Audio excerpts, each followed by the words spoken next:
ছোটোবেলাতে যখন স্কুলে পড়তাম তখন আমাদের স্কুলে একজন মানে স্যার পড়াতেন ইংলিশের, উনি হচ্ছে মানে সন্ন্যাস মার্গেই ছিলেন, গেরুয়া পোশাক পরে স্কুলে আসতেন।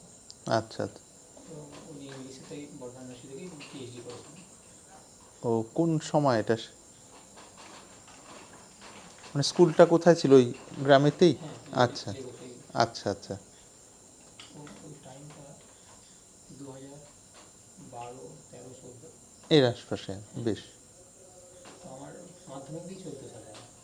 আর সেই সময় আমার স্যারের একটা ঘটনা মনে আছে, ক্লাসের মধ্যে বেদান্ত এবং ব্ল্যাক হোল থিওরি আর সৃষ্টিতত্ত্ব মানে বোঝাতে গিয়ে আমরা তো ওই বয়সে যেভাবে বুঝি, মানে আমার যেটা মনে আছে উনি হয়তো আরও উচ্চ মার্গের কথা বলেছিলেন, আর সিটিতে যেটা করেছে মানে একটা স্ফুরণ থেকে কীভাবে সেটা ক্রিয়েশন হচ্ছে এটা আমি বলেছি।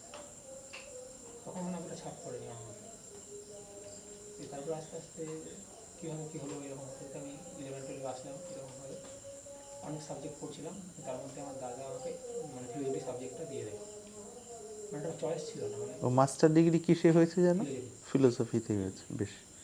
কিন্তু মাধ্যমিক পর্যন্ত তো অন্য সাবজেক্ট থাকে, ফিলোজফি সম্পর্কে আমরা জানি না। হ্যাঁ হ্যাঁ। আর আমি গ্রামেতে মানে একদম নর্মাল মানে দাদুর সাথে চাষবাস করতাম, গরু ছাগল চড়াতাম, এরকম জিনিসটা মানে খাল ছিল, খালের ধারে বসে হ্যাঁ থাকতাম। হ্যাঁ, যেমন হয় আর কি সাধারণত গ্রামে।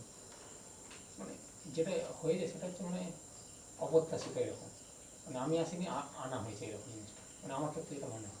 আচ্ছা আচ্ছা।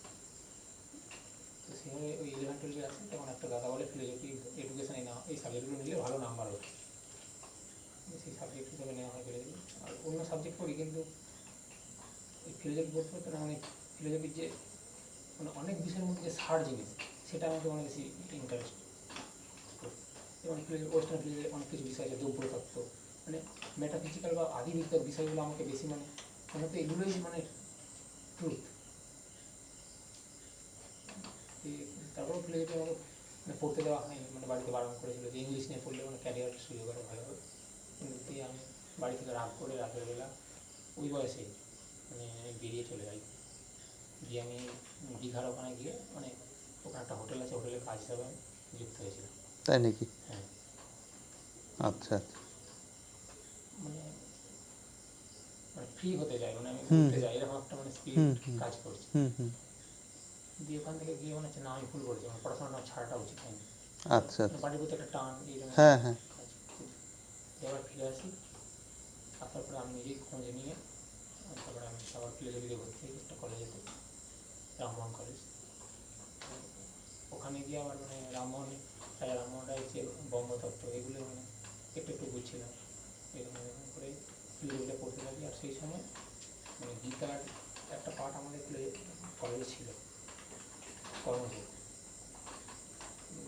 ওর একটা আমি মানে সিরিয়ালও দেখেছিলাম, সেখানে মানে কৃষ্ণ রাধা তত্ত্ব যেটা দেখিয়েছিল, মানে কৃষ্ণ রাধা যখন অবতার হিসাবে এসেছিলেন পৃথিবীতে, সুদামা গিয়ে ওখানে দেখেছিলাম, সুদামা গিয়ে তাদেরকে রিকোয়েস্ট করেছিলেন যে ধরে ধরে আসার সময় হয়ে গেছে।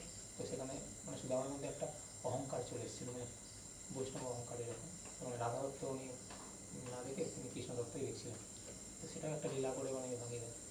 সেখানে আমি যেটা বুঝেছিলাম আর কি, মানে ধারা মনে হচ্ছে মানে গতিশীল, আর রাধা মনে হচ্ছে ঊর্ধ্বশীল, মানে যেটা মানে পৃথিবীর আকর্ষণ ছেড়ে চলে যাবে এরকম আর কি ক্ষুদ্র ক্ষুদ্র জিনিস। এটাতে মাস্টার ডিগ্রিতে আসি, তো সেখানেও বেদান্তের কিছু বিষয়ে বুঝি, মানে মহাবাক্য যেগুলো তত্ত্বমসি অয়ং ব্রহ্মাস্মি এগুলো মানে যেটা বোঝায় মানে কীভাবে জিনিসটা মানে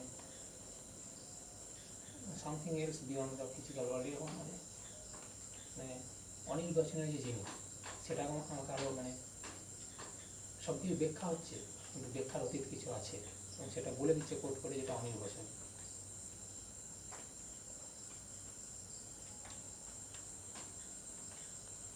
একটা জায়গা তারপরে এই মানে আলোচনা হতো আমার কিছু বন্ধুর সাথে এইসব নিয়ে, তার মধ্যে ভাইয়ের কাছাকাছি ডাকলে বোধ হয় হ্যাঁ বলা। তারপরে মানে মাস্টার ডিগ্রি কমপ্লিট হওয়ার পরে মানে আলোচনা করতাম আমরা, মানে যেভাবে ওই শাস্ত্র তো পড়িনি আমরা, মানে যেসব ঘটনা শুনেছি পড়েছি বুঝেছি সেরকমভাবে আলোচনা করতাম। তার মধ্যে ভাই ছিল আর ছিল, মানে আলোচনা করতাম এইভাবে। কিন্তু তখন আমরা মানে আমিষ ভোজন করতাম, নিরামিষ এগুলো জানতাম না। তারপরে এই আশ্রমে যাওয়া হয়, মানে আশ্রমকে ভালো লেগে এই জন্য না, যে একটু নিরিবিলি পরিবেশ হবে, যেখানে আমরা একটু শান্তভাবে থাকতে পারবো, পড়াশোনা হবে, ক্ল্যাম্প পরিবেশটা হচ্ছে। তো এটাও এরকম অপ্রত্যাশিতভাবেই যোগাযোগ হতো। আমরা রানিং করতাম তখন, দৌড়াতাম, এবং সেটাও কিন্তু কোনো পারপাসের জন্য নয় যে কোনো পুলিশের চাকরি, মানে রানিং করতাম, ভালো লাগতো। এবং হায়েস্ট মানে আমাদের যেটা হায়েস্ট লেভেল সেটা দেওয়ার চেষ্টা করতাম, 10 কিলোমিটার 15 কিলোমিটার এরকম। মানে একটা ভিতরে একটা মানে আমি ফিল করতে পারতাম, যখন শরীরটা হালকা হয়ে যেত রানিং করতে করতে, তখন ওটা একটা মানে আনন্দ, মানে ভালো লাগছে, মানে আরও যেন 2 কিলোমিটার 4 কিলোমিটার দৌড়াতাম। কিন্তু শরীরের ব্যথা ব্যথা এগুলো হতো এগুলো। কিন্তু তারপরে আমরা মেসেজ করতাম, করলেই সেগুলো একদম আরামসেই চলে, তখন হচ্ছে যেন মানে 10-15 কিলোমিটার দৌড়েছি, কিন্তু মেসেজ টেসেজ করে ভালো মতো আমরা দৌড়াইনি। এরকম হতে হতে এই দৌড়ানোর সূত্রেই মানে আশ্রমে কাজ। দিয়ে ওখানে এসে আবার প্রেমানন্দের ভিডিও দেখতাম আমরা, দিয়ে ওখান থেকে দয়া কৃপা এগুলো বুঝেছি বলতে মানে কিছু কিছু, কিন্তু মানে আপনারা তারপরে দেখতে মানে যেটা আমার এখন প্রশ্ন, একটা অনুভবে চাই, ডাইরেক্ট কন্ট্যাক্ট, মানে আমি আমার ভিতরে যদি কিছু থাকে, সেটা ঈশ্বর হোক, চেতনা হোক, মানে মহাবাক্যের থ্রুতে যেটা আমি বুঝতে পারছি কিছু আছে, তো সেটাকে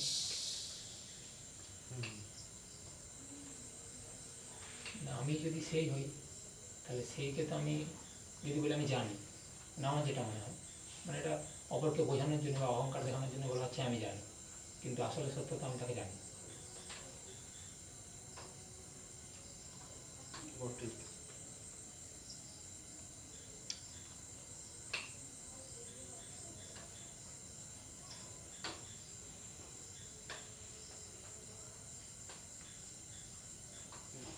এটা আছে এই প্রসঙ্গে, মোটামুটি এই তো বক্তব্য এই বিষয়ে।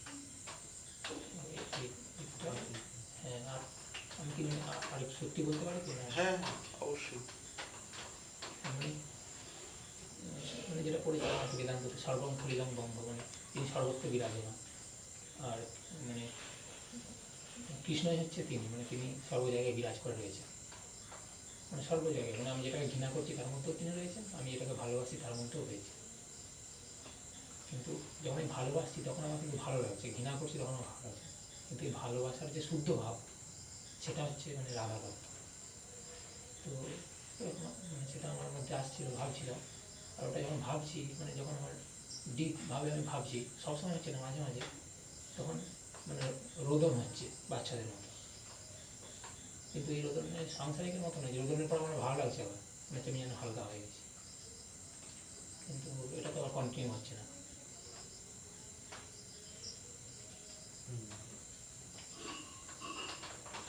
নামটা কি হচ্ছে জানো? হ্যাঁ, নামটা কি হচ্ছে আপনার? অমিত, অমিত। অমিত মণ্ডল। আচ্ছা, আমার নাম অরূপ মণ্ডল। অরূপ, অমিত আর অরূপ ভাই। তুমি করে বলবো? হ্যাঁ, sure. বেশ। আর যদি ইংরেজি কিছু ভুল বলে থাকি ক্ষমা না, করবেন, না। মানে বললাম তো। অধম তো। হ্যাঁ, মনের কথা খোলসাভাবে বলা, এখানে বলে দিতে হবে। সবাই আমরা ঠিক বলবি কম বেশি।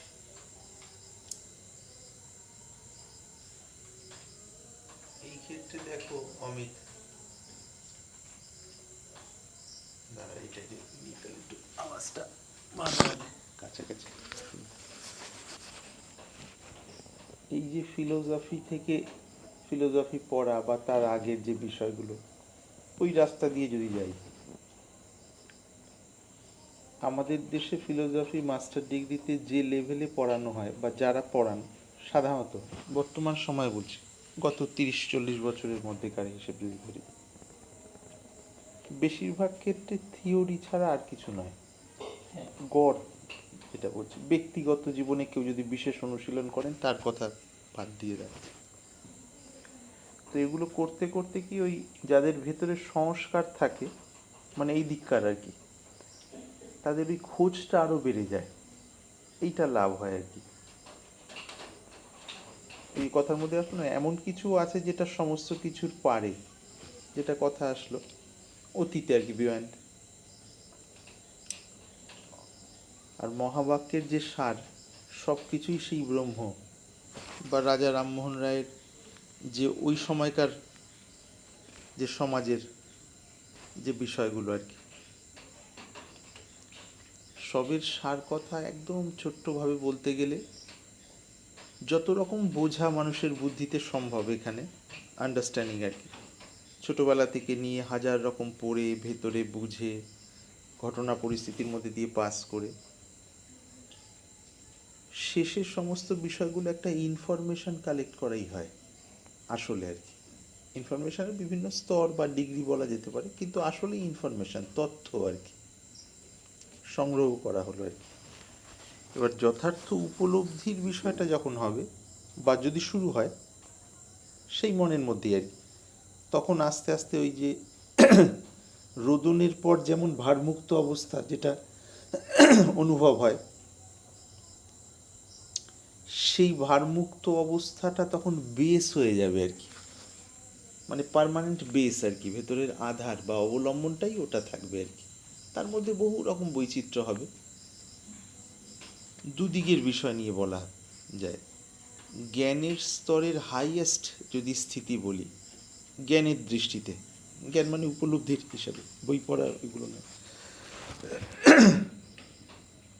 সব কিছুই সেই একই সত্য, যাকে ব্রহ্ম বা আরও বিভিন্ন নামে বিভিন্ন সময় আভাস দেওয়ার চেষ্টা করা যায়, মানে সংকেতেরও সংকেত আর কি। এই অনুভূতিটি নেমে আসলে তখন অন্তরে কি হয়, দ্বন্দ্ব মুক্তি অবস্থাটি আসে আর কি। যত রকম দ্বন্দ্ব থাকে মনের মধ্যে, তো সাধারণভাবে মানুষের মন কি দ্বন্দ্বনিষ্ঠ মন বা দ্বন্দ্ব কেন্দ্রিক মন যদি বলা যায়, কিছু না কিছু নিয়ে, এখন এটাতে আছি, এর থেকে আরও কিছু বেটার কিছু এখানে হলে ভালো হয়, কেউ হয়তো এখানে হলে ভালো হয়, কেউ হয়তো এখানে হলে ভালো হয় ভাবছেন। বাহ্যিক জগৎ আর এখানের জগৎ যদি দুটোভাবে ধরি আর, কিন্তু সার ভাবাটা এটা আছে যে এমন কিছু পেতে হবে যেটা এখন আমার অনুভূতিতে নেই, সোজা কথায় বললে এইটি। অথচ তোমরা সকলেই জানো, শুনেছ যে সেই পরম তত্ত্ব বা ব্রহ্মতত্ত্ব সর্বত্র আছেন বা সর্বত্র আছে এবং সর্বদা আছে। এটাই তো আমরা শুনে আসি বিভিন্ন জায়গার সমস্ত কথা আচার বোঝার পরে, এটা শব্দ দিয়ে যদি বলতে যাই। এবার সর্বত্র আছে এবং সর্বদা আছে, যদি এই দুটো কথা সত্য হয়, তার মানে এই মুহূর্তেও আছে, যেখান থেকে আসা হচ্ছে ওখানেও সেই, এবং বাড়ি বা সব জায়গাতেও সেই আর। তাহলে এবার আমাদের কি এই রিসিভার বা সোজা কথা বলতে গেলে অ্যান্টেনাটা যদি ঠিক করা হয়, সাধনা মানে ওই অ্যান্টেনা ঠিক করা বা ওই কানেকশন টানেকশন আনা, ওইটা ঠিকঠাক হলে তখন ওই পুরনো হিসাবে যদি ধরি আর কি, তখন সেই এটা ধরা পড়ে আর কি। ধরা পড়ে মানে আর কিছুই নয়, ভেতরটা তৈরি হলে তখন তার রিফ্লেকশানটা আসতে থাকে, যেখান থেকে ওই অনুভূতির আভাসটা শুরু হয়। এইদিকে সারা জীবনের সমস্ত আন্ডারস্ট্যান্ডিং, বোঝা, ইনফরমেশান একটা দিকে, আর এদিকে ওই স্বাদ পাওয়ার বিষয়টা একটা দিকে আর কি। সারা জীবনে যা কিছু ছিল এগুলো বাদ হয়ে গেল না, এগুলো রইল, কিন্তু যখন আসল বিষয়টা আসলো তখন দেখলো যে তার মধ্যে এগুলো মিলেমিশে একাকার হয়ে গেছে আর কি। থিওরির দ্বারা নয়, অ্যানালিসিসের দ্বারাও নয়, স্বাভাবিকভাবে আর কি। তো এখানে মূল কথা হলো এইটি, এক কথায় বলতে গেলে এই ব্রহ্মতত্ত্ব বা এই পরম তত্ত্বের আভাস যদি অন্তরে নেমে আসে, এইটাই একমাত্র খিদে হয় এখানকার। আর শরীর চালানোর জন্য যেখানে যা কিছু যেটা করণীয় সেটা তো আছে সেই স্তরে আর কি, কিন্তু এখানকার যদি খিদে সেটা হয়, এক কথায় বলতে গেলে সমাধিই একমাত্র এই ক্ষেত্রে উত্তর আর কি, বা উত্তরের দিকের সংকেত আর কি। যেহেতু আমরা আসলে বিসমাধিতে থাকি আর কি, সম যুক্ত ধি মানে সমবুদ্ধি, আর বিষমযুক্ত ধি মানে বুঝতেই পারছি। একটি শ্লোক আছে, তার বলতে সুবিধা হয়, এটা তোমাদেরও খুব চট করে বুঝতে পারবে বলে, যেহেতু ওইরকম পড়াশোনা চিন্তা ভাবনার মধ্যে দিয়ে এসে যতটুকু মনে পড়ে, দেহাভিমানে গলিতে विज्ञाति परमात्मनि यत्र यत्र मनो याति तत्र तत्र समाधया। প্রথম পংক্তিটা, দেহাভিমানে গলিতে विज्ञाति परमात्मनि, দেহ অভিমান, এখানে দেহ অভিমান মানে মর্মার্থ বুঝতে হবে, দেহ আমি এই অভিমানটা আর কি, এটা বিগলিত হলে বিজ্ঞাতি পরমাত্মনি, পরমাত্ম তত্ত্ব বিশেষভাবে জ্ঞাত হন, শব্দার্থ। আর মর্মার্থ তো পরমাত্ম তত্ত্ব তো জ্ঞাত হওয়ার বিষয় নয়, বুদ্ধির বিষয় নয়, বরঞ্চ বুদ্ধি তার বিষয় বলা যায় আর কি। অর্থাৎ পরমাত্ম তত্ত্বের অনুভূতির স্বাদ পাওয়া সম্ভব হয়। শরীরধারী জীব যে বুদ্ধি বা যে শুদ্ধ মন, তার মধ্যে সেই অনুভূতিটা শুরু হয়ে যায় এবং তার অনন্ত, তো শেষ করা কিছু যায় না আর কি। তো বিজ্ঞাতে পরমাত্মানি মানে বিশেষভাবে জ্ঞাতন মানে অনুভূতি শুরু হয়, এইটি বোঝার আর কি, প্রথম পংক্তি। দ্বিতীয় পংক্তিটা খুব সুন্দর, তার ফল কি হয়, যত্র যত্র মনোয়াতি তত্র তত্র সমাধি। মন তারপর যেখানে যেখানে যায়, যে মানব দেহধারীর ভেতরে যদি সত্যি সত্যি ব্রহ্মবোধের স্ফুরণ হয়, সবারই যে দেহত্যাগ হয়ে যাচ্ছে তা নয়, প্রারব্ধের গতিতে থাকছেও, কারো কারো শাস্ত্রের বক্তব্য, কারো কারো হয়তো দেহ থাকছে না, অনেকের থাকছে। কিরম স্তরের সেই বিষয়টা, তারও বহু স্তরের ভাগ আছে, সেদিকে যাচ্ছি না এই মুহূর্তে, খুব সাদা কথায়। বাট সেই জায়গাটায় হলে তখন কি হয়, মনটা তো যে মানুষটার মধ্যে হবে, সেই মানুষটা যদি কৃষক হন, কথার কথা আর কি, কৃষক হন বা শিক্ষক হন বা চাকুরিজীবী অন্য কিছু হন বা অন্য গৃহবধূ হন, সবার মধ্যেই তো সেইটা স্ফুরণ হতে পারে। হলে তাহলে কি তার কর্ম থেমে যাবে শরীরে? শাস্ত্রে বলা হচ্ছে কর্ম থামবে না, প্রারব্ধের গতিতে শরীরটা যে জায়গায় আছে, শরীর মনের যে সেই ধারাটা চলতে থাকবে, ওই নিউট্রাল গিয়ারে গাড়ি চলার মতো। ঢালে যখন ছেড়ে দেওয়া হলো, গাড়ি স্টার্টও বন্ধ করে দেওয়া হলো, পেট্রোলও পুড়ছে না, একটা স্মুথলি ধীরে ধীরে চলে যাচ্ছে। ঢাল শেষ হয়ে গেল, তারপর গতিটা যতটা রইলো, তারপর আপনার গাড়ি থেমে গেল। তো যত্র যত্র মনোয়াতি তত্র তত্র সমাধি, তার ফলস্বরূপ মন যেখানে যেখানে যাবে সেই সেই জায়গায় সমাধি অবস্থাটি থাকবে। এখানে সমাধি মানে ভেতরের কিন্তু পরন্তু শূন্য বা সংশয় শূন্য একটি স্থিতি। সংশয় শূন্য স্থিতিটা আমরা কীভাবে চট করে বুঝব? আমরা যখন যে জায়গায় থাকি শরীরধারী মানুষ হিসেবে, সাধারণত কিছু না কিছু পার্সেন্টেজে সেখানে আমরা অ্যাবসেন্ট থাকি, মনের স্তরে, বুদ্ধির স্তরে কিছু না কিছু পুরনো স্মৃতি মধ্যে থাকে মন, এবং সেই স্মৃতিকে বেস করে বর্তমানের সাথে একটা কানেকশান রেখে ফিউচারের একটা কল্পনা হয়, বা ভেতরে কিছু বোঝা বুঝির কাটছাট হতে থাকে, আন্ডারস্ট্যান্ডিংয়ের কাটছাট, কিছু ছেটে বেট করলাম, কিছু অ্যাড করে যেন একটা আন্ডারস্ট্যান্ডিংয়ে দাঁড়ানোর বা কনক্লুশনে দাঁড়ানোর, উপসংহারে দাঁড়ানোর চেষ্টা হয়। বুদ্ধির কাজই এটা, স্বাভাবিক স্তর বিভিন্ন রকম হতেই পারে। তো এই যে বিষয়টা, এই বিষয়টা তখন আর সেইভাবে থাকে না আর কি। কীরকম থাকে, মন যে কোনো আনন্দযুক্ত বিষয়ে মগ্ন হয়ে গেলে যেমন থাকে, ওইটি ছাড়া অন্য কোনো দিকে আর কোনো রকম স্মৃতিই থাকে না, অন্তত সেইটুকু সময়ের জন্য, প্রায় সেই ধরনেরই অবস্থা থাকে আর কি, স্বাভাবিকভাবে, বিনা চেষ্টায়, যে চেষ্টা করে মনকে ফোকাস করে এক জায়গায় রাখার চেষ্টা করা হচ্ছে তা নয়, আপনা আপনি। কখন হচ্ছে, ওই যে দেহাভিমানী গলিতে বিজ্ঞাতি পরমাত্মনি, তারপরে যত্র যত্র মনোয়াতি তত্র তত্র সমাধি। তোমরা পড়াশোনা করছো বা আগামীতে হয়তো জীবিকার জন্য কোনো কিছু করছো, এবং যখন যেটা করা হচ্ছে তাতে মন মগ্ন, কিন্তু দেখো বিশ্বে ঘুরে দেখো, কোটি কোটি মানুষ যত দেখা যাচ্ছে, বর্তমানে মগ্নতা সাধারণত খুব কম। খুব মাইনিউটলি যদি কোনো কেউ কাজ করেন, সেই সময়টুকু বাদে প্রায় খানিকটা উড়ো উড়ো মন, কিছুটা লাগছে, কিছুটা ভাবছে, কিছুটা হিসাব করছে, এরকম আর কি। যাদের বিশেষ অভ্যাস হয়তো তাদের অনেকটা গোছানো, কিন্তু ওই মগ্নতা যেটা প্রায় সম্পূর্ণ, ওই ব্যাপারটা সাধারণত দেখা যায়। কিন্তু সমাধি অর্থাৎ বিষম অবস্থাটি কেটে গেলে, অজ্ঞান সরে যাওয়ার ফলে, তখন বুদ্ধিটি সম হয়ে যায় আর কি। সুখ দুঃখ বলে যেগুলো সমাজের হিসেবে সুখ দুঃখ, শরীরের হিসেবে সুখ দুঃখ সবই বোঝা যাবে, কিন্তু সেগুলো নিয়ে সাধারণ মানুষের ভিতরে যে উদ্বিগ্নতা, যে এটা কেন হলো, না আসলেই ভালো হতো, আমার জীবন দেহধারী, আমার জীবন এরম না হয়ে অন্যরকমভাবে যদি সাজানো হতো, বা তিনি সৃষ্টিকর্তা তেমন দিতেন, তাহলে বোধহয় আরও ভালো হতো, এই যে ভেতরে এখন নেই, ওটা হলে আরও ভালো হতো, এই যে দ্বন্দ্বের মূল জায়গা আর কি, এইটা থাকবে না আর কি। আর এটা না থাকাটাই হলো একদম নিস্তরঙ্গ স্থিতি আর কি। আমরা অনেক সময় ভাবি বোধহয় সমাধি যদি কারোর মধ্যে হয় তাহলে কি তিনি সর্বদাই বসে থাকবেন, যে একদিন 1.5 দিন বসে রইলেন, বসে মানে মগ্ন আর কি, দেহ আমি বোধ থেকে হয়ে তাতে ডুবে থাকবেন এবং তার মধ্যে উঠে হয়তো সামান্য একটু টুকটাক কিছু আবার এরকম। হ্যাঁ, এটা অবস্থা আছে। আবার এই অবস্থা ছাড়া প্রারব্ধের গতিতে আবার তার আগের যেমন অবস্থা সেটাও আছে। যথার্থ সমাধির যদি অবস্থা ধরা হয় তখন সেই জায়গা থেকে ওঠার পর প্রারব্ধের গতিতে শরীরধারী মানুষটির দ্বারা কাজ হতে থাকবে, যার যেখানে যেমন পরিস্থিতি। শুধু ভেতর থেকে উদ্বিগ্নতাটি চলে গেলে, উদ্বিগ্নতাই একমাত্র দুঃখের কারণ, কিন্তু সর্বদাই মনকে স্থির থাকতে দেয় না, সেইটি চলে যাওয়াতে নিস্তরঙ্গভাবে সমাধি অবস্থাটি ভেতরে সর্বদাই থাকবে।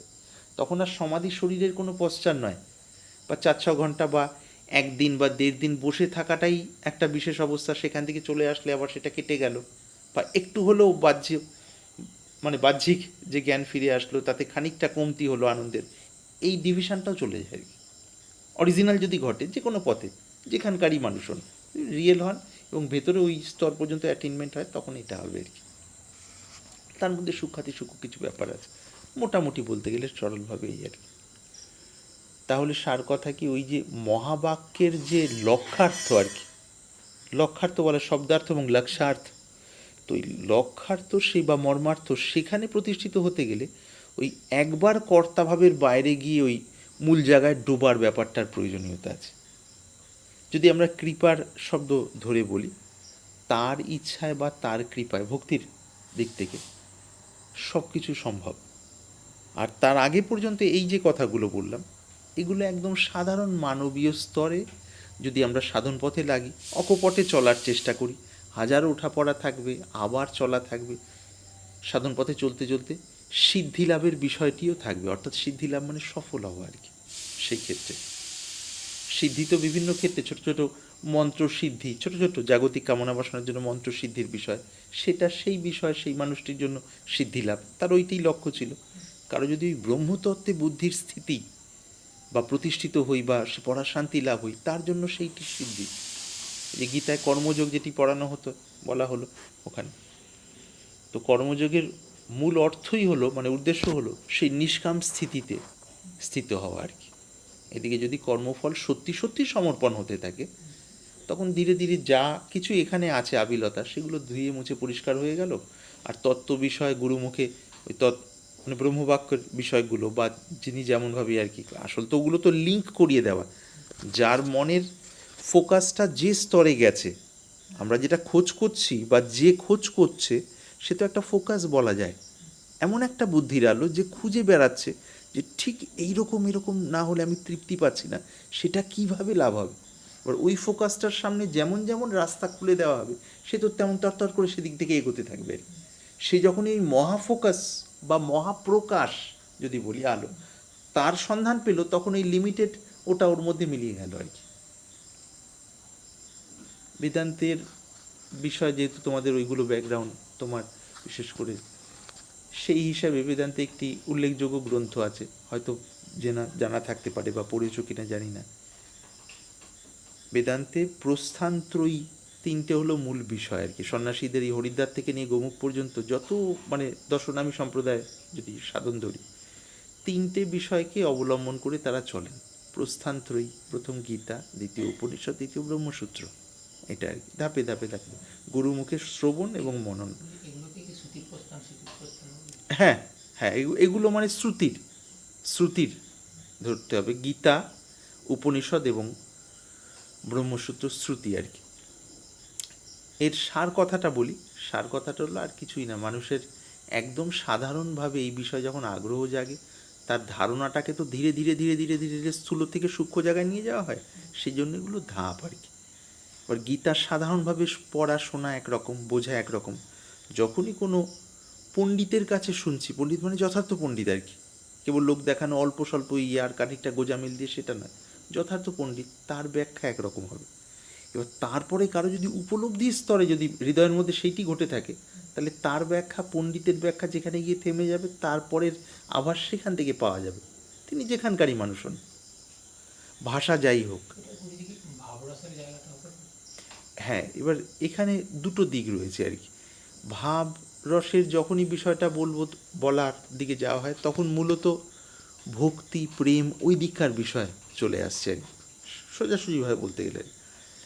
আর দিব্য অনুভূতি বা ওই অখণ্ড শান্তির বিষয়গুলো তখন ব্যবহার হয় তখন ওই মূলে যদি ব্রহ্মতত্ত্বের বিষয়টাকে মাথায় থাকে তখন তার সাপেক্ষে বর্ণনাগুলো এইগুলো হয় আর কি, অর্থাৎ অখণ্ড শান্তি বা অজ্ঞান থেকে মুক্তি, এই শব্দগুলো আর কি। তো এখানে প্রথমে গীতা পড়ে ঠিকভাবে শোনা এবং সেভাবে বোঝা, সংক্ষেপে বলছি, এবং সেখান থেকে একটা সারে পৌঁছানো এবং সেটা আচরণে আনা আর কি। আবার সাধারণ স্কুল কলেজ ইউনিভার্সিটিতে যেগুলো পড়ানো হয় বেশিরভাগ পড়াই হয়, আর এখানে যার যা স্তর সেই স্তর একটা মনন, বেশিরভাগ ক্ষেত্রে তো নাম্বার করার জন্য, তার থেকে যারা বিশেষ রুচি তারা নিজেদের যতটা খিদে আছে ভেতরে ওই বিষয় সেইভাবে মনন হয়, যতটা বুঝতে পারছেন ওখান থেকে শুনে।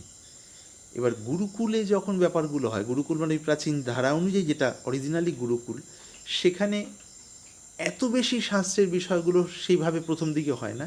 সেখানে শাস্ত্রের দুটো কথা বলে দেওয়া গেল, তাকে বলা হলো যে এইভাবে চলতে থাকো। চলার পিছনে কারণ কি, চলতে চলতেই মনের মলিনতা দূর হয়ে যায়, অর্থাৎ পুরনো যে ছাপ সংস্কার সেগুলো দূর হয়ে গেলে ওই নির্মল চেতনাটা ধীরে ধীরে ধীরে ফুটে উঠতে থাকে। ওই নির্মল চেতনাটা ফুটে ওঠে, তার সাথে কানেক্টেড যে বুদ্ধি তার সামনে তখন হালকা হালকাই সিঁড়ি, যার যে ধাপ আর কি, যার যে মনের অবস্থাটা সেটা তো গুরুর কাছে প্রকাশিত থাকবে যদি যথার্থ গুরু হন আর কি। কার মনটা ঠিক কোন জায়গাটা গিয়ে কোন কাঁটাতে আটকে আছে, কোন কারণে ওখান থেকে সমাহিত হতে পারছে না, সেই ব্যাপারটা তার কাছে যদি যথার্থ হন এটা পরিষ্কার থাকবে। এটাই হলো নির্বিকল্প অনুভূতির মানে বিশেষ বৈশিষ্ট্য আর কি। সেখান থেকে যেমন যেমন সংকেত দেওয়া হয় সেই মতো চলতে চলতে চলতে চলতে আর ওই নিষ্কাম সেবার বিষয়টা করতে করতে তখন ধীরে ধীরে ধীরে ধীরে একটা সময় তত্ত্বের স্থিতি হয়। গীতা উপনিষদ ব্রহ্মসূত্রের সার কথা যদি বলি আর কি ধাপে ধাপে, তো এবার ব্রহ্মতত্ত্বে স্থিত হওয়ার পর কি হচ্ছে ব্যাপারটা খুব সাধারণভাবে, ব্রহ্মতত্ত্ব বিষয়ে তো মহাজনরা মানে কেবল সংকেত ওই মুকাস্বাদনবধ বলে থেমে গেছেন, এইটাই তো রয়েছে মুকাস্বাদনবধ ব্যাপারটা। আরও সাধারণভাবে একটা এই জন্য যে এই দিককার যে যে বন্ধনগুলো আছে আমাদের মধ্যে, বন্ধন আর কি, যেখানে যেখানে আমাদের মন ফেঁসে আছে, বিভিন্ন জায়গায় বন্ধনে ফেঁসে থাকে, ফেঁসে থাকারও বহু স্তর থাকে। এই আমার মনের, আমি বাসে যাচ্ছি, একদম প্র্যাকটিক্যাল জায়গায় বাসে যাচ্ছি, আমার মনের মতো আমি সিট বা ইত্যাদি ভেবেছিলাম কিন্তু হলো না, একটু অন্যরকম, ঠিক আছে এটা ভালো, কিন্তু ওই যে হালকা কিন্তু, ওই কিন্তুটা কিন্তু স্পার্কিং হিসেবে ভেতরে আমাকে ওই সময় স্থির থাকতে ইচ্ছে না, ওইটা পেলে ভালো হতো ওই সিটটা, যাক ঠিক আছে এটা পেয়েছি, পাশে একজন মানুষ, ঠিক আছে একদম না পাওয়ার থেকে ভালো। অর্থাৎ আমি বন্ধনের মধ্যে আছে আমার মনটা, সেই বন্ধনটাকে স্বীকার করে একটা ওই আপোষ করে চলছি, কিন্তু আপোষ করার পেছনেও তো একটা দ্বন্দ্ব রয়ে আছে যে ওটা হলে আরও ভালো হতো। এরকম সব ক্ষেত্রে আর কি বিভিন্ন রকম সূক্ষ্মাতি সূক্ষ্ম সারাদিন আমাদের যত রকম কাজের মধ্যে থাকি কম বেশি বিভিন্ন ফ্রেমের মধ্যে বেঁধে থাকি, ফ্রেম মানেই বন্ধন বা সংস্কার, ভালো কথায়। এই বন্ধন থেকে তখনই মনটা মুক্ত হয় বা বুদ্ধিটি মুক্ত হয় যখন এই ফ্রেমগুলো যে চেতনার আলোতে আলোকিত হচ্ছে। এখানে চেতনা মানে বুদ্ধির চেতনা নয়, জানো তো তুমি সাক্ষী চৈতন্য বলে যেটাকে বলা হচ্ছে, উইটনেস কনসাসনেস, সেই সাক্ষী চৈতন্যের আলোতে এই সমস্ত পরিবর্তনশীল ভেতরের যে মুডস যেগুলো আলোকিত হচ্ছে বা টের পাওয়া যাচ্ছে বা জানা যাচ্ছে বা প্রকাশিত হচ্ছে, সেই সাক্ষী চৈতন্য আর এদিকেই মনের বিভিন্ন পরিবর্তনশীল ভাব বা মুডস, আর এদিকে বুদ্ধির সাথেই কর্তাভাবটা, লিমিটেড আমি ভাবটা যুক্ত হয়ে রয়েছে। এবার বুদ্ধি তো সবসময় এই পরিবর্তনশীল মুডগুলো সাথে কখনো যুক্ত থাকার কারণে কিছু জিনিস প্রিয় কিছু অপ্রিয়, এটাই সেই কারণে বুদ্ধি কখনোই স্থির হতে পারছে না। এবার সমাধির অনুভূতিটি হলে কি হয়, তখন বুদ্ধিটি এই দিকের দৃষ্টিটা সরে গিয়ে ওই যে সাক্ষী চৈতন্য বলে যাকে বলছি তার অভিমুখী হয় দৃষ্টিটা। এই অভিমুখী বিষয়টা ওই প্রস্থানত্রয়িতটা মূল, সেটা বলতে গিয়ে যে গ্রন্থটা বিশেষভাবে পড়ানো হয় সন্ন্যাসীদের মধ্যে সেটা হলো পঞ্চদশী। স্বামী বিদ্যারণ্য একজন মহাত্মা হয়েছিলেন, বিদ্যারণ্য স্বামী আর কি, পঞ্চদশী তার বাংলাতে সরল পঞ্চদশী বলে হয়। তো সেখানে এই সাক্ষী চৈতন্য বিষয়ে নাটক দ্বীপ বলে একটা অধ্যায় আছে, অধ্যায়টার নামই হলো নাটক দ্বীপ মানে প্রদীপ। অর্থাৎ ওখানে বলা হচ্ছে এইটি যে একটি মঞ্চের মধ্যে কোনো অনুষ্ঠান হবে, নাচ গান, তারপর নাটক ইত্যাদি হবে, কিন্তু যারা ওখানে অভিনয় করবেন বা যা কিছু পারফর্ম করার করবেন, তারা উপস্থিত হওয়ার আগে মঞ্চে আলো রয়েছে। তারপর ধীরে ধীরে সঙ্গীতের বিষয়গুলো হলো, ব্যাকগ্রাউন্ড মিউজিক এক এক করে এলেন, পুরো যার যেটা মানে রোল প্লে করার ভূমিকা করার সেগুলো সমস্ত করে এক সময় চলে গেলেন। কিন্তু সেই সময় আলোটা রয়েছে, আবার সবাই চলে যাওয়ার পর খালি মঞ্চ তখনও সেই আলোকিত, প্রথমেও আলো, মাঝখানেও আলো, শেষেও আলো। ওই আলোটা হলো ওই চৈতন্য স্বরূপ আলো আর কি, যেটা এখানে রয়ে আছে সবারই। সাধারণত আমাদের বুদ্ধিটি অহংনিষ্ঠ থাকে, সেই আলোনিষ্ঠ থাকে না, অর্থাৎ তাতে নিষ্ঠা নেই। সেই বিষয়ে বড়জোর কোনো মানুষের কিছু পড়া শোনা আছে, কিছু অ্যানালিসিস আছে, কামনা বাসনা এবং অজ্ঞানকে বেস করে কামনা বাসনা, তার কারণে ওতে স্থিতি নেই আর কি। এবার স্থিতির জন্যই গুরুবাক্য পালন বা সাধনা বা যা যা যত রকম আমরা পাই আধ্যাত্মিক ক্ষেত্রে আর কি। তো এক কথায় বলতে গেলে সাধারণ যে এই যে অর্গানাইজেশন বেসড যে এডুকেশন সিস্টেম, সেখান থেকে যখনই আমরা অন্তর্মুখী হওয়ার যে বিদ্যাগুলো পাচ্ছি, অন্তর্মুখী মানে দর্শনকে যদি ধরি অন্তর্মুখী হওয়ার বিদ্যা, সেগুলো অন্তর্মুখী হওয়ার বিদ্যার আলোচনা তো হচ্ছে, কিন্তু আসলে অন্তর্মুখী স্থিতিতে যাওয়ার জন্য অত দূর নিয়ে পৌঁছচ্ছে না, সে বিষয়টা খোঁজ তৈরি করে দিচ্ছে। ল্যাক অফ প্র্যাকটিসের জন্য। হ্যাঁ, ল্যাক অফ প্র্যাকটিস এক, এবং প্রপারলি ওখানে যে বিষয়গুলো ডেলিভারি করা হচ্ছে, যে বক্তব্যগুলো আর কি, ওই বক্তব্যগুলোর মিনিং যিনি ওটা করছেন তিনি কতটা এখানের বুঝে করছেন সেটা একটা, আর যারা শুনছি আমরা, তারা সেই ব্যাপারটা কতটা নিতে পারছি সেইটি। তার যদি ওই যে শব্দের পেছনে যদি অনুভূতি থাকে নিজস্ব আর কি, ওই বিষয় আর কি, তাহলে তার শব্দ ততটা টু দ্য পয়েন্ট হবে আর কি। আর যারা শুনছেন ওটা তার তরফ থেকে তিনি আপডেট, তার মানে বোঝা যাচ্ছে। এবার যারা শুনছেন, 10 জন আমরা শুনছি, তার মধ্যে থেকে বেশিরভাগই হয়তো ওখান থেকে নোটস নেওয়ার জন্য বা ওই পরীক্ষা দিয়ে ইয়ে করবো ওইটা মাথায় আছে, কিন্তু কারো হয়তো খিদে যে এর দ্বারা এখানে জুড়বে, এবং এইটা ব্যাকুলতা আছে, এবং তার সাথে সাথে বুদ্ধিরও সেইরূপ সূক্ষ্মতা আছে। বুদ্ধির সূক্ষ্মতা তো বিভিন্ন রকম হয়, একটা জাগতিক ক্ষেত্রে সূক্ষ্মতা, আবার সেটাকে ইউটার্ন করে ওই আত্মানুসন্ধানের ক্ষেত্রে সূক্ষ্মতা আর কি। সেইরকম এই দুটো যদি ম্যাচ করে, তীব্র ব্যাকুলতা ওই দিকে যাওয়ার জন্য এবং বুদ্ধির সূক্ষ্মতা আর কি, নির্মলতা পবিত্রতা তো আছেই এ থাকে, তখন তাহলে উনি যদি অনুভূতি সম্পন্ন হন, তার ওই শব্দ ধরে তার যে স্থিতি যেখানে দাঁড়িয়ে শব্দগুলো বেরিয়ে আসে, সেই দিকে অনেকটাই তার মন, তার বা তাদের মন চলে যাবে আর কি, সেই অব্যক্তের দিকে আর কি। অব্যক্ত করতে কখনো অবজেক্ট করা যায় না, বিষয় করা যায় না, তার দিকে মনটা চলে গেল আর কি। তো ওই একটি দেওয়া হয় ফিলোসফিতেই, এটা আলোচিত হয় বারবার দর্শনে, শাখা চন্দ্র ন্যায়, হয়তো পড়ে থাকবে। শাখা চন্দ্র ন্যায়টার বিষয়টা হলো এরকম, সহজ খুবই আর কি। ছোট একটি 5 বছরের বাচ্চা, ওখানে উদাহরণ এই ধরনের আর কি, যেটুকু মনে পড়ে, 5 বছরের বাচ্চা বা 6 বছর 7 বছরের বাচ্চা আশপাশে আর কি। তো সে শুনেছে দ্বিতীয়ার চাঁদ খুব ছোট হয়, দ্বিতীয়ার চাঁদ ছোট হয় আর কি। তো মায়ের সাথে এদিক সেদিক ঘুরছে, পুরোনো সময় কাটিয়ে আর কি। ওটা দেখ, কি দেখছিস? দেখে গাছের মোটা গুড়ি আর কি, কোনো একটা গাছ, ওটা গাছের গুড়ি। বলে ওইটা তো, ওই মোটা, ওটা তো। বলে হ্যাঁ ওটা। আরও উপর দিকে দেখ, আরও উপর দিকে দেখ। কিছু দূর ওঠার পর এরকম করে ভাগ হয়ে যাচ্ছে গাছ যথারীতি। বলে দেখছি? বলে হ্যাঁ এই দিকে চলে গেছে। বলে এই দিকে তাকা, দিকে। বলে এইটাকে ডাল আর কি, মোটা গাছের কাণ্ড আর কি, ডাল। দেখো ওখান থেকে আরও ভাগ হয়েছে। বলে হ্যাঁ ওখান থেকে তো অনেকগুলো ভাগ হয়ে গেছে। তোর কোন দিকে দৃষ্টি যাচ্ছে, চোখ যাচ্ছে কোন দিকে? বলে ওই দিকে যে আরও দুটো ভাগ হয়ে গেছে এরকম করে পাতা দেখতে। বলে হ্যাঁ। বলে তার উপরে? বলে তারপরে তো আবার এরকম শুধু দুটো ভাগ হয়ে, ওখানে দেখতে পেয়েছিস তো? বলে হ্যাঁ দেখতে পাচ্ছি। ভালো করে? বলে হ্যাঁ এরকম দুটো ভাগ হয়ে গেছে। বলে তার মধ্যে কিছু দেখতে পাবো? বলে তার মধ্যে একটু আলো এরকম করে দেখতে পাচ্ছি আর কি। বলে ওইটা হলো চাঁদ দ্বিতীয়ার। তার দৃষ্টিটাকে নিবদ্ধ করার জন্যই ধাপে ধাপে মা নিয়ে গেলেন ওইখানে আর কি। তো শাখা চন্দ্র ন্যায় মানে এই গাছ থেকে নিয়ে ডাল, ডাল থেকে নিয়ে পাতা টাতার মধ্যে দৃষ্টি নিবদ্ধ করি, ওই চন্দ্রের দিকে দৃষ্টিকে ফেরানো হলো এই প্রণালীতে আর কি। এই মেথডটার নামই হলো শাখা চন্দ্র ন্যায়, মানে একটা ওয়ে আর কি, তত্ত্ববস্তুর দিকে দৃষ্টিকে নিয়ে যাওয়ার জন্য। তো এইবার বেদান্তের সার কথা কি, বিশ্লেষণ এত আন্তরিকভাবে হয়, আর ওই সেবার বিষয়টা এমনই থাকে, সেবার বিষয়টা হলে মন শুদ্ধ হয়, আর মনের কামনা বাসনার স্পার্কিং কমে গেলে তখন তত্ত্ব বিষয়ে দাঁড়াতে পারে বুদ্ধি আর কি। তার আগে হয়তো অনেকের বুদ্ধি খুব সূক্ষ্ম, জানা হয়েছে বিষয়টা, মানে বুদ্ধিতে যতটা জানা যায়, এইবার সমাধির অপেক্ষা আর কি সেখানে। কিন্তু এদিকে কামনা বাসনার এত টান এই শরীর এবং নিজস্ব ব্যক্তিত্বকে নিয়ে, আর তারপরে আর গতি হচ্ছে না আর কি। এই জায়গাটায় গিয়ে অনেকের ব্লকেজের মতো আটকে থাকে আর কি। সেই জায়গাটা সেবার মাহাত্ম্য বোঝা যায়, সেবা এবং নির্দেশ পালনের বিষয় এইটি এক। তো ওই বুদ্ধি যখন যথার্থ তৈরি হয়ে গেল সেবা অনুযায়ী এবং এইভাবে চলতে চলতে, তখন শেষে সংকেত গুরু হতে দেওয়া হয়। সেই সংকেতটা আর কিছুই না, মানে সংকেতের উদ্দেশ্যটা আর কিছুই না, কর্তা ভাব নিয়ে বুদ্ধিতে যে লেভেল পর্যন্ত আন্ডারস্ট্যান্ডিং তোলা যায় তত্ত্ব বিষয় আর কি।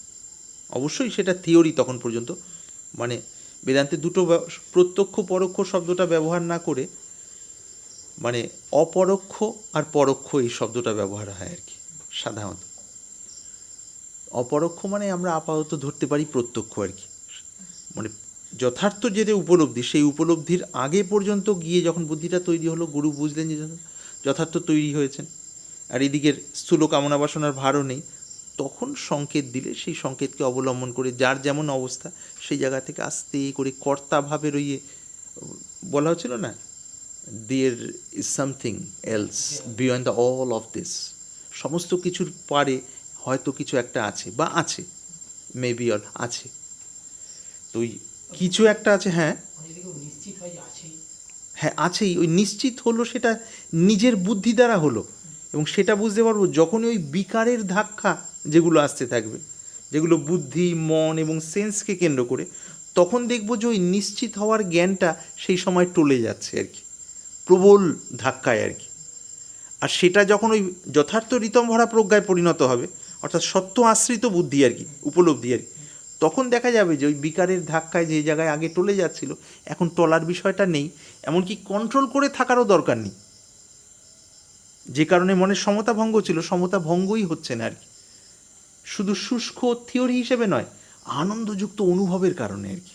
সেটা কি বলছি আমি আমার আশেপাশে নোংরা পরিবেশ, মানে তার মধ্যে থেকেও আমি সর্বাবস্থায় আর কি, যেহেতু তোমরা এই বিষয়গুলো জানো সেই জন্য আমার বলতে আরও সুবিধে হচ্ছে এবং ভালোও লাগছে আসলে।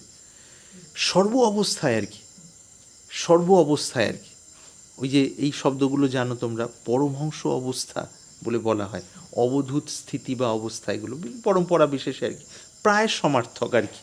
আমি শব্দার্থের দিকে না গিয়ে মর্মার্থের দৃষ্টিতে বলছি, প্রায় সমার্থক। অর্থাৎ চতুর্দিকে নোংরা পরিবেশ, ভূতাকাশের স্তরে অর্থাৎ শারীরিক স্তরে বা পঞ্চভৌতিক স্তরের যে নোংরা পরিবেশ, তার প্রভাব মানসিক স্তরেও ওই ধরনের খানিকটা পরিস্থিতি তৈরি হয়ে আছে, অন্যান্য মানুষজনেরও যদি ধরি, সেই পরিবেশও একদম নির্মল শুদ্ধ স্তরে থাকা যায় আর কি। কী করতে হয় একদম সোজা কথায় বলতে গেলে, মানে ওই প্রণালী অনুযায়ী চলে লাস্টে মনটা যেন একদম সংস্কার মুক্ত হয়ে যায়। সংস্কার মানে কি, ছোটোবেলা থেকে যেগুলোকে আমি ময়লা বা ভালো বা মন্দ ধরে এসেছি, সেই কনসেপশানগুলোই ধুয়ে মুছে যদি চলে গিয়ে একদম চৈতন্যের স্থিতি হয় আর কি, তখন দেখা যায় এই দুটোই। একটা ছোট্ট প্রসঙ্গ এতে মনে পড়ছে, হয়তো জানা থাকতে পারে, যেটুকু মনে পড়ে বলি। ঠাকুর শ্রীরামকৃষ্ণদেব যখন দক্ষিণেশ্বরে ওখানে ছিলেন, পড়েছি শুনেছি সেই হিসাবে, তো সেই সময় ওনার সঙ্গে ওনার ভাগ্নে হৃদয় বলা হতো, ঋদু থাকতেন আর কি। তো হঠাৎ করে ওই দক্ষিণেশ্বর অনেক রকম মানুষজনই তো আসতেন, একজন তখনকার সময় ফুল প্যান্ট শার্ট পরা কিন্তু ময়লা, আবার সেটা ছেঁড়া ফুল প্যান্ট, পায়ে চামড়ারি জুতো সেটাও ছেঁড়া, এই সব কিছু পরে গঙ্গার জলে একজন ডুব দিয়ে গিয়ে ওখানে মন্দিরের ওখানে গিয়ে জুতো টুতো ফেলে দিয়ে একটা দিকে ওইভাবে স্তব করছেন আর কি। তখন দেখুন একটা মগ্ন ভাব, কিন্তু বাহ্যিক চালচলন দেখে একদম মনে হচ্ছে পাগল আর কি। জামা কাপড় ছেঁড়া কিন্তু ফুলাতা জামা টামা পরা, সেটা পরে স্নান করা বা সেটা পরেই মন্দিরে যাওয়া, তারপর ওই পাতা যেখানে ফেলে খাওয়ার পাতা ফেলা হয়েছে উচ্ছিষ্ট, সেখানে বসে আস্তে আস্তে করে খাওয়া, কুকুর টুকুর ওখানে খাচ্ছে, তারই সাথে আস্তে আস্তে করে খিচুড়ি যা পাওয়া যাচ্ছে, আলু টালু তরকারি, পাগল আর কি। মায়ের ভোগও কোথায়, ওখানে গিয়ে সবাইকে দেওয়া হচ্ছে, ওখানে খাবে, এখানে পাতার মধ্যে বসে খাচ্ছে, বা বাহ্যিক রূপ দেখে সবাই যেটা আর কি, কেউ গুরুত্ব দিচ্ছে না, ঠিক আছে এটা। দূর থেকে ঠাকুর শ্রীরামকৃষ্ণদেব দেখে এনাকে বলছেন, ঋদু ভাগ্নেকে, পাগল নয়, দিব্যোন্মাদ, বিভিন্ন স্থিতি বলা হচ্ছে শিবরাম, দিব্যোন্মাদ ইত্যাদি ইত্যাদি, বালকবধ ইয়েবধ বিষাদবধ, এই ব্যাপারগুলো আর কি। দিব্যোন্মাদ অবস্থায় রয়েছেন, পিশাচবধ বা ওই ধরনের, যে যা যা তাকে গিয়ে জিজ্ঞেস কর, অর্থাৎ নিজের কল্যাণের কথা জিজ্ঞেস করা আর কি। এবার কাছে কেউ থাকলে এটা নিয়ম হলো কি, কাছে যদি ব্রহ্মবিদও থাকেন, আশপাশের লোকজন যদি দেখতে দেখতে অভ্যস্ত হন, প্রায় বেশিরভাগ ক্ষেত্রে সেই মানুষদের টনক নড়ে না আর কি। তার কারণটা কি, কাছে থাকলে মনের স্বভাবই হোক, তার ইম্পর্টেন্সটা তখন আর মন গ্রহণ করতে পারে না। অনেক দূরে থাকলে, তার 1/4 লেভেলেরও নন, তাকে নিয়ে যদি একটু প্রচার হয়, তাকে নিয়ে বিশেষভাবে আমরা করে থাকি। এটা মনের নর্মাল আর কি, ব্যতিক্রমেও দেখা যায় স্বভাব। তো যেই ঠাকুররা শ্রীরামকৃষ্ণদেব বলেন, আচ্ছা ঠিক আছে। আর এনার তো রিলেশন হলো মামা ভাগ্নে। এবার মামা ভাগ্নে ততক্ষণ গুরু হিসেবে বরণ করে নিয়ে এনার সংকেত ধরে নিজের উন্নতি, সেদিকে মনটা চাইছে না, কাজেই লাভও হচ্ছে না, তখন ওনার কাছে বলার, তিনি দৌড়ে ওখানে গিয়ে জিজ্ঞেস করছেন। উনিও বুঝতে পেরেছেন যে আমাকে চিনতে পেরেছেন ভাই, তখন হনহন করে চলে যাচ্ছেন আর কি। পাশে গিয়ে বলছেন, আমি চিনতে পেরেছি আপনার ভেতরে এই অবস্থা এসছে, মানে আমার মামা বলেছেন আর কি। তা আমায় বলুন কীভাবে আমার হবে আর কি। হাঁটতে হাঁটতে হাঁটতে হাঁটতে উনি তাড়াতাড়ি হেঁটে যান পাশে।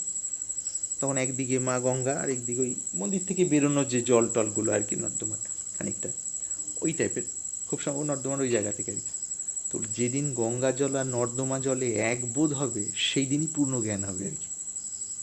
এক বোধ হওয়া মানে মানে এটা কেবল থিওরিতে বুঝে নেওয়া নয়, মানে উপলব্ধিটা এমন স্তরে দাঁড়াবে, ওই চৈতন্যের যেটা ওই সাক্ষী চৈতন্য বলছে, সাক্ষী চৈতন্য তো এই সমস্ত মনের ভাবনাগুলোর সাপেক্ষে একে সাক্ষী ধরছে। যখন ভাবনাগুলোই এর সাথে মিলেমিশে প্রায় লয়ের অবস্থা, তখন আর একে সাক্ষী বলা যাবে না। চৈতন্য স্বরূপ আমার স্বভাব আর কি, সেটাও বলার জন্য আর কি। আর বলা বলির বিষয় তো থাকে না ওখানে, বলার প্রসঙ্গ আসলে তখন বাধ্য হয়ে এই শব্দগুলো লৌকিক শব্দ ব্যবহৃত হয় আর কি। তো এই সংস্কার মুক্ততার বিষয়গুলো আত্মানুসন্ধান ঠিক ঠিক করা এবং যথার্থ সমাধি অবস্থায় প্রবেশ, মানে ধাপ বলছি সংকেত আর কি, এবং প্রবেশ করার পরও তারপরও ব্রহ্মবিদদের ওই ভেতরের ব্যাপ্ততার স্তরের মধ্যেও বিভিন্ন রকম পার্থক্য থাকে হিসেবে, সেই হিসেবে মানে বিভাজন করা হয়েছে স্তরের আর কি, বিভাগ। যেমন ব্রহ্মবিদ, একদম শাস্ত্রীয় শব্দ বলছি, ব্রহ্মবিদ, ব্রহ্মবিদ বর, ব্রহ্মবিদ বরিয়ান, ব্রহ্মবিদ বরিষ্ঠ, এইটাই আর কি। ব্রহ্মবিদ মানে চতুর্থ ভূমিতে যখন সাক্ষাৎকার হয়। জ্ঞানের ক্ষেত্রে 7টা ভূমির কথা বর্ণনা আছে: শুভেচ্ছা, সুবিচারণা, তনুমানসা, সত্তাপত্তি, অসংশক্তি, পদার্থ ভাবিনী, তুর্জগা বা তুরিয়া বা তুরীয়। তো এই শুভেচ্ছা অবস্থাটার মধ্যে, এই অবস্থাগুলোর মধ্যে দিয়ে আমরা সবাই কম বেশি জেনে পাস করি আর কি। ওইটাকেই সুন্দরভাবে শুভেচ্ছা মানে একটা ওই মূলের দিকে যাওয়ার ইচ্ছা জাগছে, যে এখানে ফেসে থেকে আসলে লাভ নেই, শরীর চালানোর জন্য যেখানে যা কিছু করার সেটাকে করে নিয়ে এবার আমাকে ওদিকে যেতে হবে আর কি, যেন এখানে মনে ওদিকে ডাক এসেছে যেন আর কি। এই শুভেচ্ছা, শুভ ইচ্ছা ওইদিকে, শুভ মানে ওইদিকে। সুবিচারণা, তার জন্য যে চেষ্টা চলছে, কোনো না কোনোভাবে কাটছাট চলছে, কোনো না কোনোভাবে ভেতরের সেই সমতার জায়গাটাকে আবিষ্কার করার চেষ্টা চলছে। সুবিচারণা অর্থাৎ সুন্দরভাবে বিচার অ্যানালিসিস চলছে। তারপর তনু মানসা, সেইভাবে বিচার বিশ্লেষণ করতে করতে যার যত আন্তরিকতা, আন্তরিকতাটাই মূল পুঁজি, বৌদ্ধিক সূক্ষ্মতাটা গৌণ, আন্তরিকতাটা না থাকলে আর কি। বিশ্লেষণ করতে করতে করতে করতে করতে করতে স্থূল কামনা বাসনার টান, যেটা মনের ব্যালেন্স নষ্ট করে, সাম্য নষ্ট করে, সেটা অনেকটাই যেন শিথিল হয়ে যায়। সময় বিশেষে আবার হয়তো এসে ধাক্কাও দেয়, আবার কখনো শিথিলও হয়ে যায়। অর্থাৎ মনের যে প্রবল প্রবৃত্তি, সেটা যেন কিছুটা তনু অর্থাৎ ক্ষীণ হচ্ছে, এইটা বুঝবো আর কি। সেটা আরও আরও আরও আরও ক্ষীণ হয়ে যায়, যেটা ওই মূলের তত্ত্ব অনুসন্ধানের প্রণালীতে লাগা হলো। তনু মানসার চতুর্থ ভূমি হলো সত্তাপত্তি, অর্থাৎ প্রথম যখন ব্রহ্মবোধটি ওই প্রতিফলিত হয় শুদ্ধ মনের মধ্যে আর কি।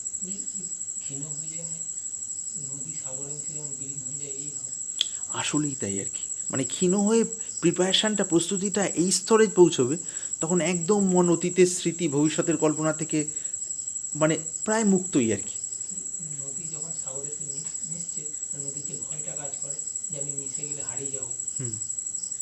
হ্যাঁ, এইটা খুব মানে ভালো জায়গার জিজ্ঞাসা আর কি। সত্যি সত্যিই ভয়টা কাজ করে এবং করাটাই স্বাভাবিক, তথাপি এমন একটা জায়গায় টানের মধ্যে পড়ে যায়, ওই ভয়টা সেই সময় জীবভাবের সাপেক্ষে হয় আর কি। ওটা থাকা সত্ত্বেও ওই টান তখন টেনে নিয়ে ওখানে মিশিয়েই দেয় আর কি। মিশিয়ে দেওয়ার পর আবার একটা সময় পর আবার ফিরে আসা হয়, কিন্তু ওই সাগরের জল তখন তার মধ্যে খেলা করছে আর কি, নদীর মধ্যে সাগরের স্বভাব এসে গেছে, অর্থাৎ ব্যক্ত ব্যক্তিত্ব আর কি, কিন্তু তার মধ্যে অব্যক্তের ওই হাওয়া খেলছে আর কি, যেটা আগে ছিল না প্রত্যক্ষভাবে। এই পার্থক্যটা হয় আর কি। অর্থাৎ ভয় কাজ করাটা স্বাভাবিক, কিন্তু যদি যথার্থ ওই সমাধির প্রস্তুতি হয়, একটা সময় পর যেই মুহূর্তে কর্তাভাবটা গলে যায়, তারপর ওখানে তো হারিয়ে যাওয়ার পর সংস্কার হিসেবে যে সময় পর জেগে উঠে আবার ধীরে ধীরে ব্যক্তিত্ব ভাব আসলো, কিন্তু ব্যক্তিত্ব ভাবের পিছনের ওই যে মূল অধিষ্ঠান চৈতন্য আর কি, যেটা মূল স্বরূপে আর কি, তার বোধটা আগে যেটা আবৃত ছিল এবার মানে আবরণ সরে গেছে। আবরণ সরে গেলে এই সবার মধ্যে যাদের সবার মানে শরীরের সাপেক্ষে যাদের সবার বলে দেখা হচ্ছে সব কিছু সব মিলিয়ে মিশিয়ে একটা পরম সমতার স্থিতি তৈরি হয় মানে ছিলই, উপর থেকে কভার সরে গেছে, এবার ফুটে উঠেছে। তার কারণে হৃদয় তখন প্রসন্ন হয়ে যায় আর কি, আনন্দে আর কি। থিওরিগুলো আর কিছু থাকে না আর কি, তখন আনন্দটাই মূল আর কি। এবার সেই আনন্দটার বিষয় যদি কাউকে বলার বিষয় হয়, তখন ওই শাস্ত্র ধরে ধরে ধরে ধরে থিওরি এদিক ওদিক করে বা যার যেমন উচিত মনে করুন সেইভাবে সংকেতগুলো হয় আর কি। তো এই গেল মিশে যাওয়ার দিকের বিষয়, এবং তারপরে যদি দেহ থাকে প্রারব্ধের গতিতে, তখন সেইভাবে শরীরকে নিয়ে কাজ। এরপরে যেটা কথা হচ্ছে, ওই যেটা নিয়ে এত কথা বললাম ইচ্ছে করে ওটাকে এড়িয়ে গিয়ে, প্রেমের যেটা বিষয় আসছে, প্রেমেরও বিভিন্ন রকম অবস্থা রয়েছে। এটা গেল মানে এখানকার যে বন্ধন আমাদের প্রতিনিয়ত, একটি ছেলে একটি মেয়ে বাসে বসে যাচ্ছে, 25-30 বছর বয়স, একে অপরকে চেনে না, কিন্তু যেই পরস্পর দুটো ছেলে বসে নিশ্চিন্ত যাচ্ছিল, দুটো মেয়ে বসে নিশ্চিন্ত যাচ্ছিল, যেই ছেলে মেয়ে শরীরের জেন্ডার পাল্টে গেল, সঙ্গে সঙ্গে কোথায় যেন 100% যে প্রশান্তি বা তৃপ্তি বা কমফর্ট একটা ব্যাপার ছিল, সেটার মধ্যে যেন কোথায় যেন একটা হালকা স্পার্কিং শুরু হয়ে গেল। দুজনেই ভালো সামাজিকভাবে, কেউ কোনো সামাজিক কোনো নীতিবিরুদ্ধ কিছু করছে না, কিন্তু যেন একজন একজনের থেকে খানিকটা সংযত থাকার চেষ্টাটাই তো হচ্ছে আমার শরীরকে নিয়ে, মনকে নিয়ে। তার মানে সূক্ষ্ম স্তরে মানে কর্তা ভাব বা অজ্ঞানটা তাকে স্থির থাকতে দিচ্ছে না বুদ্ধিকে আর কি। কিন্তু এই যে ঘটনাটা হলো, ওই নদী ওখানে ওই যে ব্যাপারটা, ওইটা হওয়ার পর তখন আর এটা থাকবে না আর কি, ভিতর থেকেই আর কি। এটা সমস্ত ক্ষেত্রে আর কি, এটা একটা উদাহরণ দিলাম জেন্ডার নিয়ে, এটা বিভিন্ন ক্ষেত্রে ওই লজ্জা ঘৃণা ভয় বা ওই যা বিষয়গুলো যেগুলো মনের মধ্যে বিকৃতি সৃষ্টি করে সেখানে। তবে হ্যাঁ, তার মধ্যেও গভীরতা বাড়তে থাকে। কারো ভেতরে যথার্থ ব্রহ্মজ্ঞানের স্ফুরণ হলো, হয়তো তার বয়স তখন 28 স্ফুরণ হলো। আরেকজনের মধ্যে ব্রহ্মজ্ঞানের স্ফুরণ হয়েছিল হয়তো 30 বছর বয়সে, তখন তার বয়স, আমরা যখন যাকে পাচ্ছি তার বয়স হয়তো 72 বছর। আর কারো 28 বছর হয়েছে, ব্রহ্মজ্ঞানের স্ফুরণ হয়েছে, 2 বছর পর হয়তো তার দেখা আমরা পেলাম। তখন এই উভয়ের যে ভেতরের গভীরতার মধ্যে পার্থক্য থাকে আর কি, মনের স্তরে ব্যাপ্ততা বাড়তে থাকে আর কি। চৈতন্যের ভূমিটাই একই, কিন্তু ওই চৈতন্যের ভূমির মধ্যে যে মনযুক্ত যে স্থিতিটি, সেটির গভীরতা বাড়তে থাকে আর কি। গভীরতা বাড়লে কি দেখা যায়, ওই সংস্কারগুলো থেকে মন ফ্রি হয়ে যায় আর কি। কীরকম, ছোট্ট উদাহরণ আর কি, কারো ভেতরে একবার সাক্ষাৎকারের বিষয়টা প্রথম ঘটলো আর কি, কিন্তু তার মধ্যে ওই যেগুলো ঘৃণার বস্তু বা মনকে চঞ্চল করার বস্তু হঠাৎ করে আসলে একটুখানি যেন মনটা একটা হালকা ধাক্কা খেয়ে গেল আর কি। কিন্তু যেই আবার স্বরূপের দিকে মনটা গেল, আবার ওই বিষয়ে আর কি, এবং সেটা হয়তো কারো একটু দেরিতে, কারো পরে। আর যার ওই দিকে অনেক দীর্ঘ সময় দেখা গেছে, তার মনটাও সেই সংস্কারগুলো থেকে মুক্ত হয়ে গেছে আর কি। অর্থাৎ বোধ হওয়ার পরও মন সংস্কার থেকে মুক্ত হতে সময় নেয়, এটা হলো ভেতরের কথা আর কি। যার যত ভেতরের ওই সংস্কারের আগে থেকে ওজন কম, তীব্র বৈরাগ্যের ইয়েতে সংস্কারের কিছুটা ওজন নিয়েও কারো ওই সমাধির ঘটনাটা ঘটে যেতে পারে, কিন্তু ওটা হওয়ার পর এগুলোর প্রতি যত বেশি নির্লিপ্ততা হয়, তত এগুলোর মানে ফ্রেম থেকে ওই বিষয়টা আরও মুক্ত হয়ে যায় আর কি। এগুলো সূক্ষ্ম পার্থক্য আর কি। তো আমাদের এখানে বক্তব্য হলো তার ওইটা আর কি। এদিকে ব্রহ্মজ্ঞান বা এই মুক্তির যে আনন্দ, তখন হয় কি সব কিছুই ভালো লাগতে থাকে ভিতর থেকে স্বাভাবিকভাবেই। শরীর থাকে বলে হালকা একটা দ্বৈতের রেশ থাকবে, কিন্তু হালকা দ্বৈতের রেশ সেটা ওই আনন্দ প্রধান আর কি। মানুষ যেমন সেম প্রফেশনের পাশাপাশি দুটো মানুষ বসে আছেন, একে অপরের সাথে বন্ধুত্ব, কিন্তু কাজ করছেন, যখনই একই জায়গায় কাজ করছেন হালকা একটা কম্পিটিশান চলতে থাকে। এর পারফরমেন্স আমার থেকে বেটার মনে হচ্ছে, আমি আরও বেটার করার চেষ্টা করি বা একে এড়িয়ে চলি, বিভিন্ন ক্ষেত্রে আর কি। এই যে সূক্ষ্ম ব্যাপারগুলো চলে না কম্পিটিশান, এগুলোই কর্তাভাবের কারণেই। যেহেতু কর্তাভাবের সাথেই বুদ্ধিটা কানেক্টেড, যেই বুদ্ধিটাই কর্তাভাব থেকে কানেক্টিভিটি কেটে গিয়ে স্বরূপে স্থিতি হবে, তখন এই ব্যাপারগুলো ভেতর থেকেই থাকবে না আর কি। বুদ্ধি করে এটা আমার করা উচিত না, কাজেই করবো না, এটা নয়, বা ওখান থেকে আমি ওর প্রতি উদাসীন থাকছি তা নয়, নর্মালভাবেই নেই। কেন, ও বলে আর ব্যাপারটাই তো নেই। সবার মধ্যে দিয়ে যে আমি বলে যে বলছে সেটাতে এক, সেটা তার বই পড়া কথা নয়, সেটা তার ওই চিমটি কাটলে যেমন ব্যথা লাগে আমাদের অরিজিনালি, সেটা তার প্রত্যক্ষ উপলব্ধি আর কি। সেই কারণে আনন্দটা এবং ফ্রেশ তরতাজা ভাবটা সেই কারণে থাকে, যেটা মনটা কখনোই মানে ওই ফ্রেশনেসটা নষ্ট হয় না আর কি। তার কারণ ফ্রেশনেসটা তো মেনটেন করা ফ্রেশনেস নয়, মানে অরিজিনাল আর কি, ওই তত্ত্বের কারণে আর কি, ওই উপলব্ধির কারণে ওইটা আর কি। এখানে একটু বলবো, হ্যাঁ অবশ্যই। মানে এই যে আমি নাচ বাসে গিয়ে বসলাম, যে বাসে যাচ্ছিলাম আমার বাসে, মানে আমি ব্যবহারিক দৃষ্টিতে যখন বললেন একটা স্পার্ক হয়, অবশ্যই। কেউ যদি শাস্ত্র পড়ে থাকে তার যখন যদি নারীর মধ্যে নারী শক্তিকে মানে ফিল করছে তখন, আর আরেকটু উঠে গিয়ে সেই নারীর মধ্যে যদি ইষ্টকে দেখছে, হ্যাঁ, এই ক্ষেত্রে কি হবে, এইটাই তো মানে তার স্তর কি মানে উন্নত না? অবশ্যই, মানে হ্যাঁ দেখছে মানে কি, মানে সেই ইষ্টের নামও রেখে দিচ্ছে তার মুখে। হ্যাঁ হ্যাঁ হ্যাঁ অবশ্যই। কিন্তু আরও সোজাভাবে বলতে গেলে, যদি চুলচেরা বিশ্লেষণের দিকে যাওয়ার চেষ্টা করি, বিশ্লেষণের হিসাবে নিঃসন্দেহে এটা ভালোর দিকে, তবে এটাও one type of mental process, এটা একটা মানসিক প্রক্রিয়া আর কি। সেই নারীর বলে যাকে মনে করছি, যদি তার পোশাক আশাক বা আরও অঙ্গভঙ্গি যদি আরও স্থূল অ্যাট্রাকটিভ হয়, তখন হয়তো এই থিওরি এখন যেমন কাজ করছে সেই ক্ষেত্রে অতটা কাজ নাও করতে পারে, বা হঠাৎ করে আশপাশের সব মানুষ অ্যাবসেন্ট, শুধু সেই মানুষটি বসে আছেন একমাত্র আর কি। তখন দেখা যাচ্ছে থিওরি আর সেখানে দাঁড়াতে পারছে না, তখন নার্ভাস সিস্টেমে স্পার্কিং এত বেশি হয়ে যাচ্ছে, অ্যান্টি স্পার্কিং, ওই থিওরিকেও ধীরে ধীরে ধীরে ধীরে গ্রাস করে নিচ্ছে আর কি। থিওরিটা হতে মানে হচ্ছে, তাছাড়াও মানে আরেকটা জিনিস হচ্ছে, সেটা হচ্ছে অনুভবেতে মানে হৃদয় মানে একটা বিগলিত অবস্থা হচ্ছে। মানে থিওরি হচ্ছে যে আমি আমার ইষ্টকে বা নারী শক্তিকে বা মানে যেটা আমি শুনেছি থিওরিটিক্যালি, সেটা আমি দেখতে, অবশ্যই, হ্যাঁ। হৃদয় সেখানে বিগলিত হচ্ছে, মানে ওটা লং টাইম হচ্ছে না, কিন্তু অনুভবটা হচ্ছে। হ্যাঁ বলি তাহলে এইটা, এই যে প্রশ্নগুলো যে ভূমি থেকে, সেই ভূমিরই একটা মৌলিক কথা বলি, তাহলে সমস্ত বিষয়গুলো পরিষ্কার হয়ে যাবে আর কি। নাম নেব না, এইটার নামটা তোমরা সবাই জানো আর কি, কার একজনের নাম, আরেকজনের নাম জানি না। কোনো একজন মহাত্মা ছিলেন, আজ থেকে বছর, বেশ কিছু বছর আগের কথা, মানে দেহত্যাগ হয়েছে যতদূর মনে পড়ে বছর 30 আগে হয়তো আর কি, প্রায় কম বেশি।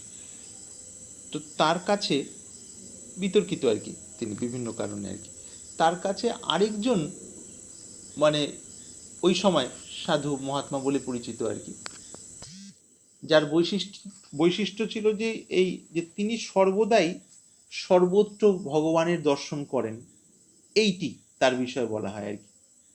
ছোট মা একবার আসা যাবে?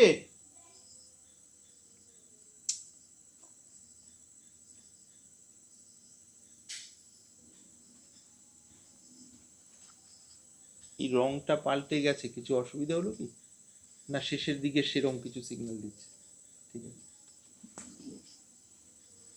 যিনি সর্বদা সর্বত্র ভগবানের দর্শন করতেন, তিনি সেই বিতর্কিত মহাত্মার কাছে আসেন, কোনো কারণে আসেন, বিতর্কিত যিনি, তার বিষয়ে সর্বত্র ভগবানের দর্শন করতেন টরতেন সেরকম বলা হয় না। তো এই মহাত্মা ওনাকে বলেন, থাকেন রাত্রে একই সাথে থাকা হয়, যা কিছু খাওয়ার ইত্যাদি মেটে, মানে হ্যাঁ ইনি সর্বদা আনন্দিত আর কি, ইনি যিনি সর্বদা ভগবানের দর্শন করতেন। কথায় কথায় কথায় কথায় একটু ঘনিষ্ঠ বিষয়, তখন ঈশ্বর যে কিছুদিন না মনে করেন, আপনার এই আনন্দের পিছনে মানে কারণটা যদি জানতে চাই, যদি উচিত মনে করেন বলতে পারেন, যদি মনে করেন না বলা না বললেন, আমার জানার ইচ্ছা আর কি। ইনি বলেন, এই বিতর্কিত মহাত্মা ওনার জানতে চান। বলে আজ থেকে প্রায় 30-35 বছর আমি লাগাতার চিন্তা করি যে ঈশ্বর বা পরমাত্মা বা ব্রহ্ম সমস্ত অনুপরমাণুর মধ্যে আছে, এবং চিন্তাটা খুব আন্তরিকভাবে করি আর কি। প্রথমে বসে করতাম, তারপর বসা চলাফেরা সমস্ত কাজের মধ্যে করি। প্রথম প্রথম অসুবিধা হতো, তারপর ধীরে ধীরে কয়েক মাস বছর যেতে যেতে যেতে যেতে এখন স্বাভাবিক হয়ে যাওয়ার কারণে আলাদা ভেদ বুদ্ধি নেই, সেই জন্য আনন্দে মনটা ভরপুর হয়ে থাকে। এটা বললেন। তিনি বললেন যে একটা অনুরোধ, আপনি তো এখানে যতদিন আপনার ইচ্ছা আপনি থাকলে আমরাই খুশি হব। 3 দিন কি এই চিন্তাটা ভেতরে অবচেতন মনে যে চলছে, এটাকে কি বন্ধ করা যায়? 3 দিন। ঠিক আছে, আমি তাহলে সেরকম চেষ্টা করবো। ইনি বলেন যথারীতি রাত্রে ওই সময় থেকে তাহলে সময়টা শুরু হলো, রাতে যথারীতি আর ওই বিষয়ে ভাবছেন না, নর্মালি খাওয়ার দাওয়া, ঘুম থেকে ওঠা, শৌচাদি যেমন স্নান টান যা কিছু করা। দুপুরে এনার সাথে দেখা হয়েছে আর কি, তারপর সকালে খাওয়ার ওখানে যা কিছু টুকটাক দেওয়া হয়েছে দুপুরে। তখন দেখা যায় যখন এসছিলেন যে একটা আনন্দপূর্ণ একটা ভাব, ভেতরে প্রসন্নতার মগ্ন, এখন আর দেখা যাচ্ছে সেটা নেই। কিছু জিজ্ঞেস করেন নেই, রাত্রে খেতে বসে সে তারপর দিন যে আরো উদাস আর কি। বাহ্যিকভাবে সমস্ত ঠিকঠাক, কোনো খারাপ আচরণ বা পেছনে এক সামনে এক ওরকম কিছু না। পরদিন রাত্রে বেলা যখন বসেছেন, কিছু না মনে করেন মহাত্মাজি, একটা জানতে চাইছিলাম, এখন আপনাকে খানিকটা বিষণ্ণ বলে মনে হচ্ছে, আমি হয়তো ভুল হতে পারি, কিন্তু আমার মনের সংশয়, সেই জন্য জানতে চাইছি। তখন ইনি হঠাৎ ওই যিনি বিতর্কিত মহাত্মা তার হাত ধরে হলেন, ওই টেবিল চেয়ারেই ওখানে খাবারের ব্যবস্থা তাকে ধরে মানে কেঁদে ফেলেন আর কি। কেঁদে ফেলে বলেন যে 30-35 বছর লাগাতার এই অভ্যাসের পরে এত দৃঢ় হয়ে যাওয়া অবস্থাতে এই কাল থেকে যেই চিন্তা আর করছি না সূক্ষ্মভাবে, তখন ধীরে ধীরে ধীরে ধীরে মনের আনন্দটা কোথায় চলে গেছে। এখন সব কাঠকে কাঠ বলে মনে হচ্ছে, মাটিকে মাটি বলে মনে হচ্ছে, মানুষকে মানুষ বলে মনে হচ্ছে, সুখ দুঃখকে সুখ দুঃখ বলে মনে হচ্ছে। কিন্তু মনে যেমন সেই আগে দ্বন্দ্বযুক্ত ছিল, 30-35 বছরের আগের যে স্মৃতি, ঠিক সেরকম মন হয়ে গেছে। এইটার একটা রেশ আছে, কিন্তু এটা রেশটা ততটা জোরালো নয় যে আনন্দটা থাকবে আর কি। কি করি আমি আর কি। তখন ইনি বলেন, আপনার যেটা ছিল সেটা ব্রহ্মানুভূতির সাথে তার কোনো সম্বন্ধ নেই। ব্রহ্মানুভূতিতে চিন্তার প্রাধান্য থাকে না, বরঞ্চ চিন্তার লয় হওয়ার ব্যাপার থাকে। একটা মানুষের মস্তিষ্কে সারা জীবনব্যাপী যতটা চিন্তা করতে পারে যে কোনো বিষয়ে, একটা সময়ের জন্য সেই চিন্তাটা জাগ্রত অবস্থায়, ঘুমের মধ্যে নয়, জাগ্রত অবস্থায় সেই চিন্তার যে সেন্টার পয়েন্ট আর কি, কেন্দ্র, কর্তাভাব, সেইটি যদি গলে যায়, তখন চৈতন্যের আনন্দ ফুটে ওঠে। ফুটে ওঠার ওই প্রাবল্যে তখন কর্তাভাব, আমি কর্তা, এটা থাকে না। আবার যখন আমি কর্তাভাবটা হালকা রেশ হিসেবে ফিরে আসে, তখন যে আনন্দটা নেমে আসে সেটা বিশুদ্ধ। তার কারণ সেটা নিজের মেনটেন করা কিছু নয়। মেনটেনেন্স তো বিভিন্ন স্তরে হতে পারে, স্থূল স্তরে হতে পারে, সূক্ষ্ম স্তরে হতে পারে, অতি সূক্ষ্ম স্তরের বিভিন্ন ডিগ্রিতে হতে পারে আর কি, মানে অবচেতন মনের বিভিন্ন স্তরে আর কি। তো আমি যখনই যেটা প্রক্রিয়া করছি, নাম লেখা বা এগুলো নিঃসন্দেহে ভালো প্রয়াস এবং অন্তরের একটা শুভ ইচ্ছা, তারই ফল এটা, এ বিষয়ে কোনো রকম সন্দেহ নেই আর কি। কিন্তু যখনই অনুভূতি বা উপলব্ধি এই শব্দটা আসবে, তখন যদি অনুভূতি বা উপলব্ধির সাথে এগুলোকে মিলিয়ে ফেলি, তাহলে ওই কি হয়, ভেবে ভেবে ক্যালেন্ডারের চাঁদ দেখে অরিজিনাল চাঁদের বিষয়ে কল্পনা করা হয় আর কি। সেই কারণে শাস্ত্রের ওই পদ্ধতির বক্তব্যটা হলো, যে যেখান থেকে যে প্রণালী দিয়েই যাবেন, তাকে সমাধিস্থ একবার হতেই হবে আর কি। সমাধিস্থ না হলে কর্তাভাবের সাপেক্ষে সারা জীবনব্যাপী যেখান থেকে যত রকম কাটছাট করে মেন্টাল মানে মেকআপ ভেতরে তৈরি করা হোক, একটা সময় মেন্টাল মেকআপ ফ্রেমটা ভেঙে যাবে। প্রকৃতির নিয়মে এটাই সিস্টেম আর কি। তার কারণ তৈরিটা আমারই তৈরি, অবচেতন মনে, অবশ্যই সাধনার হিসেবে তৈরি, স্থূলক হিসেবে না, অনেকটাই ভালো, কিন্তু সেটা কখনোই সেই পরমানন্দ বা শাশ্বত স্থিতির বিষয় নয় আর কি। এইটি আর কি। তাহলে উপায় কি?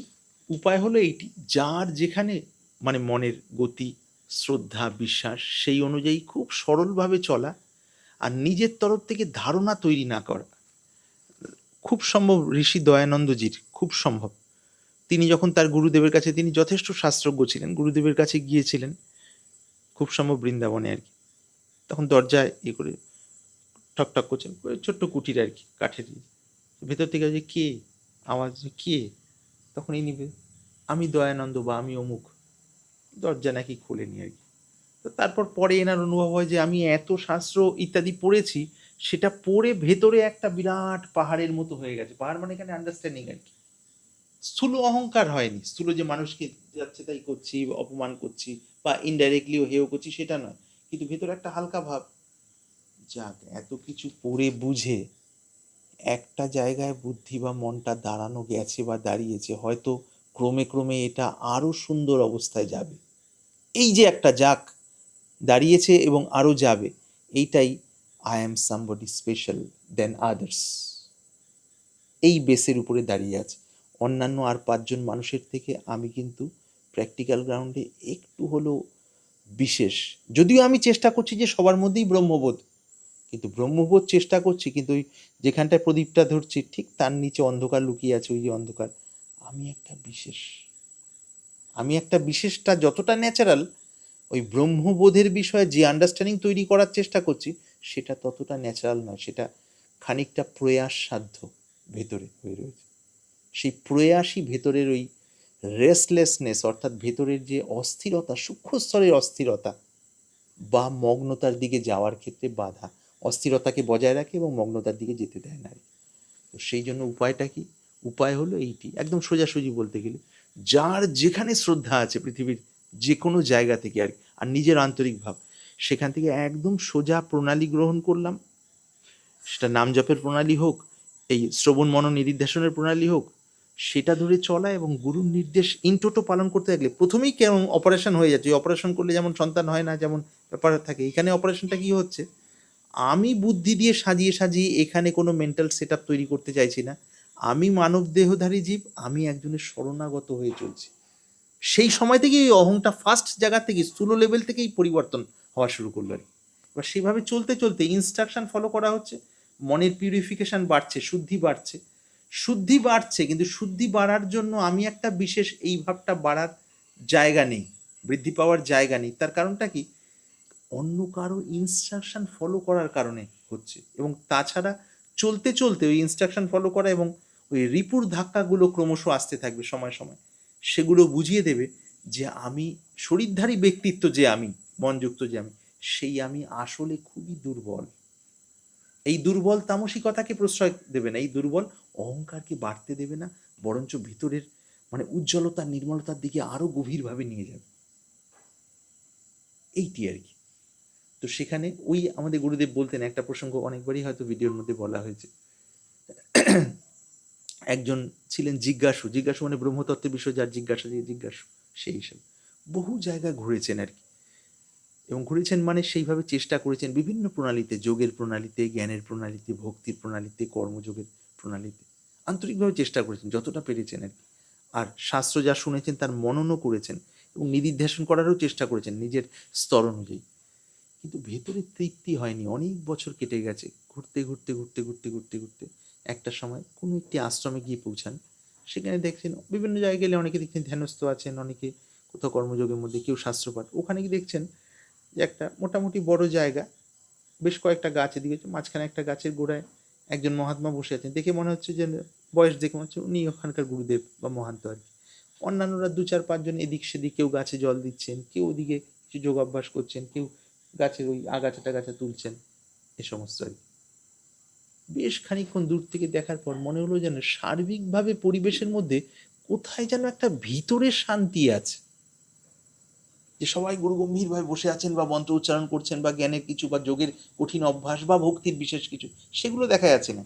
কিন্তু কেন জানি কথাও হয়তো মানুষজন কাজ করতে করতে টুকটাক বলছেন দরকার মতো, কিন্তু সবাই যেন একটা শান্তির জায়গার মধ্যে থেকে ব্যাপারগুলো হচ্ছে, ব্যাপারগুলো এটা এনার মনে হলো।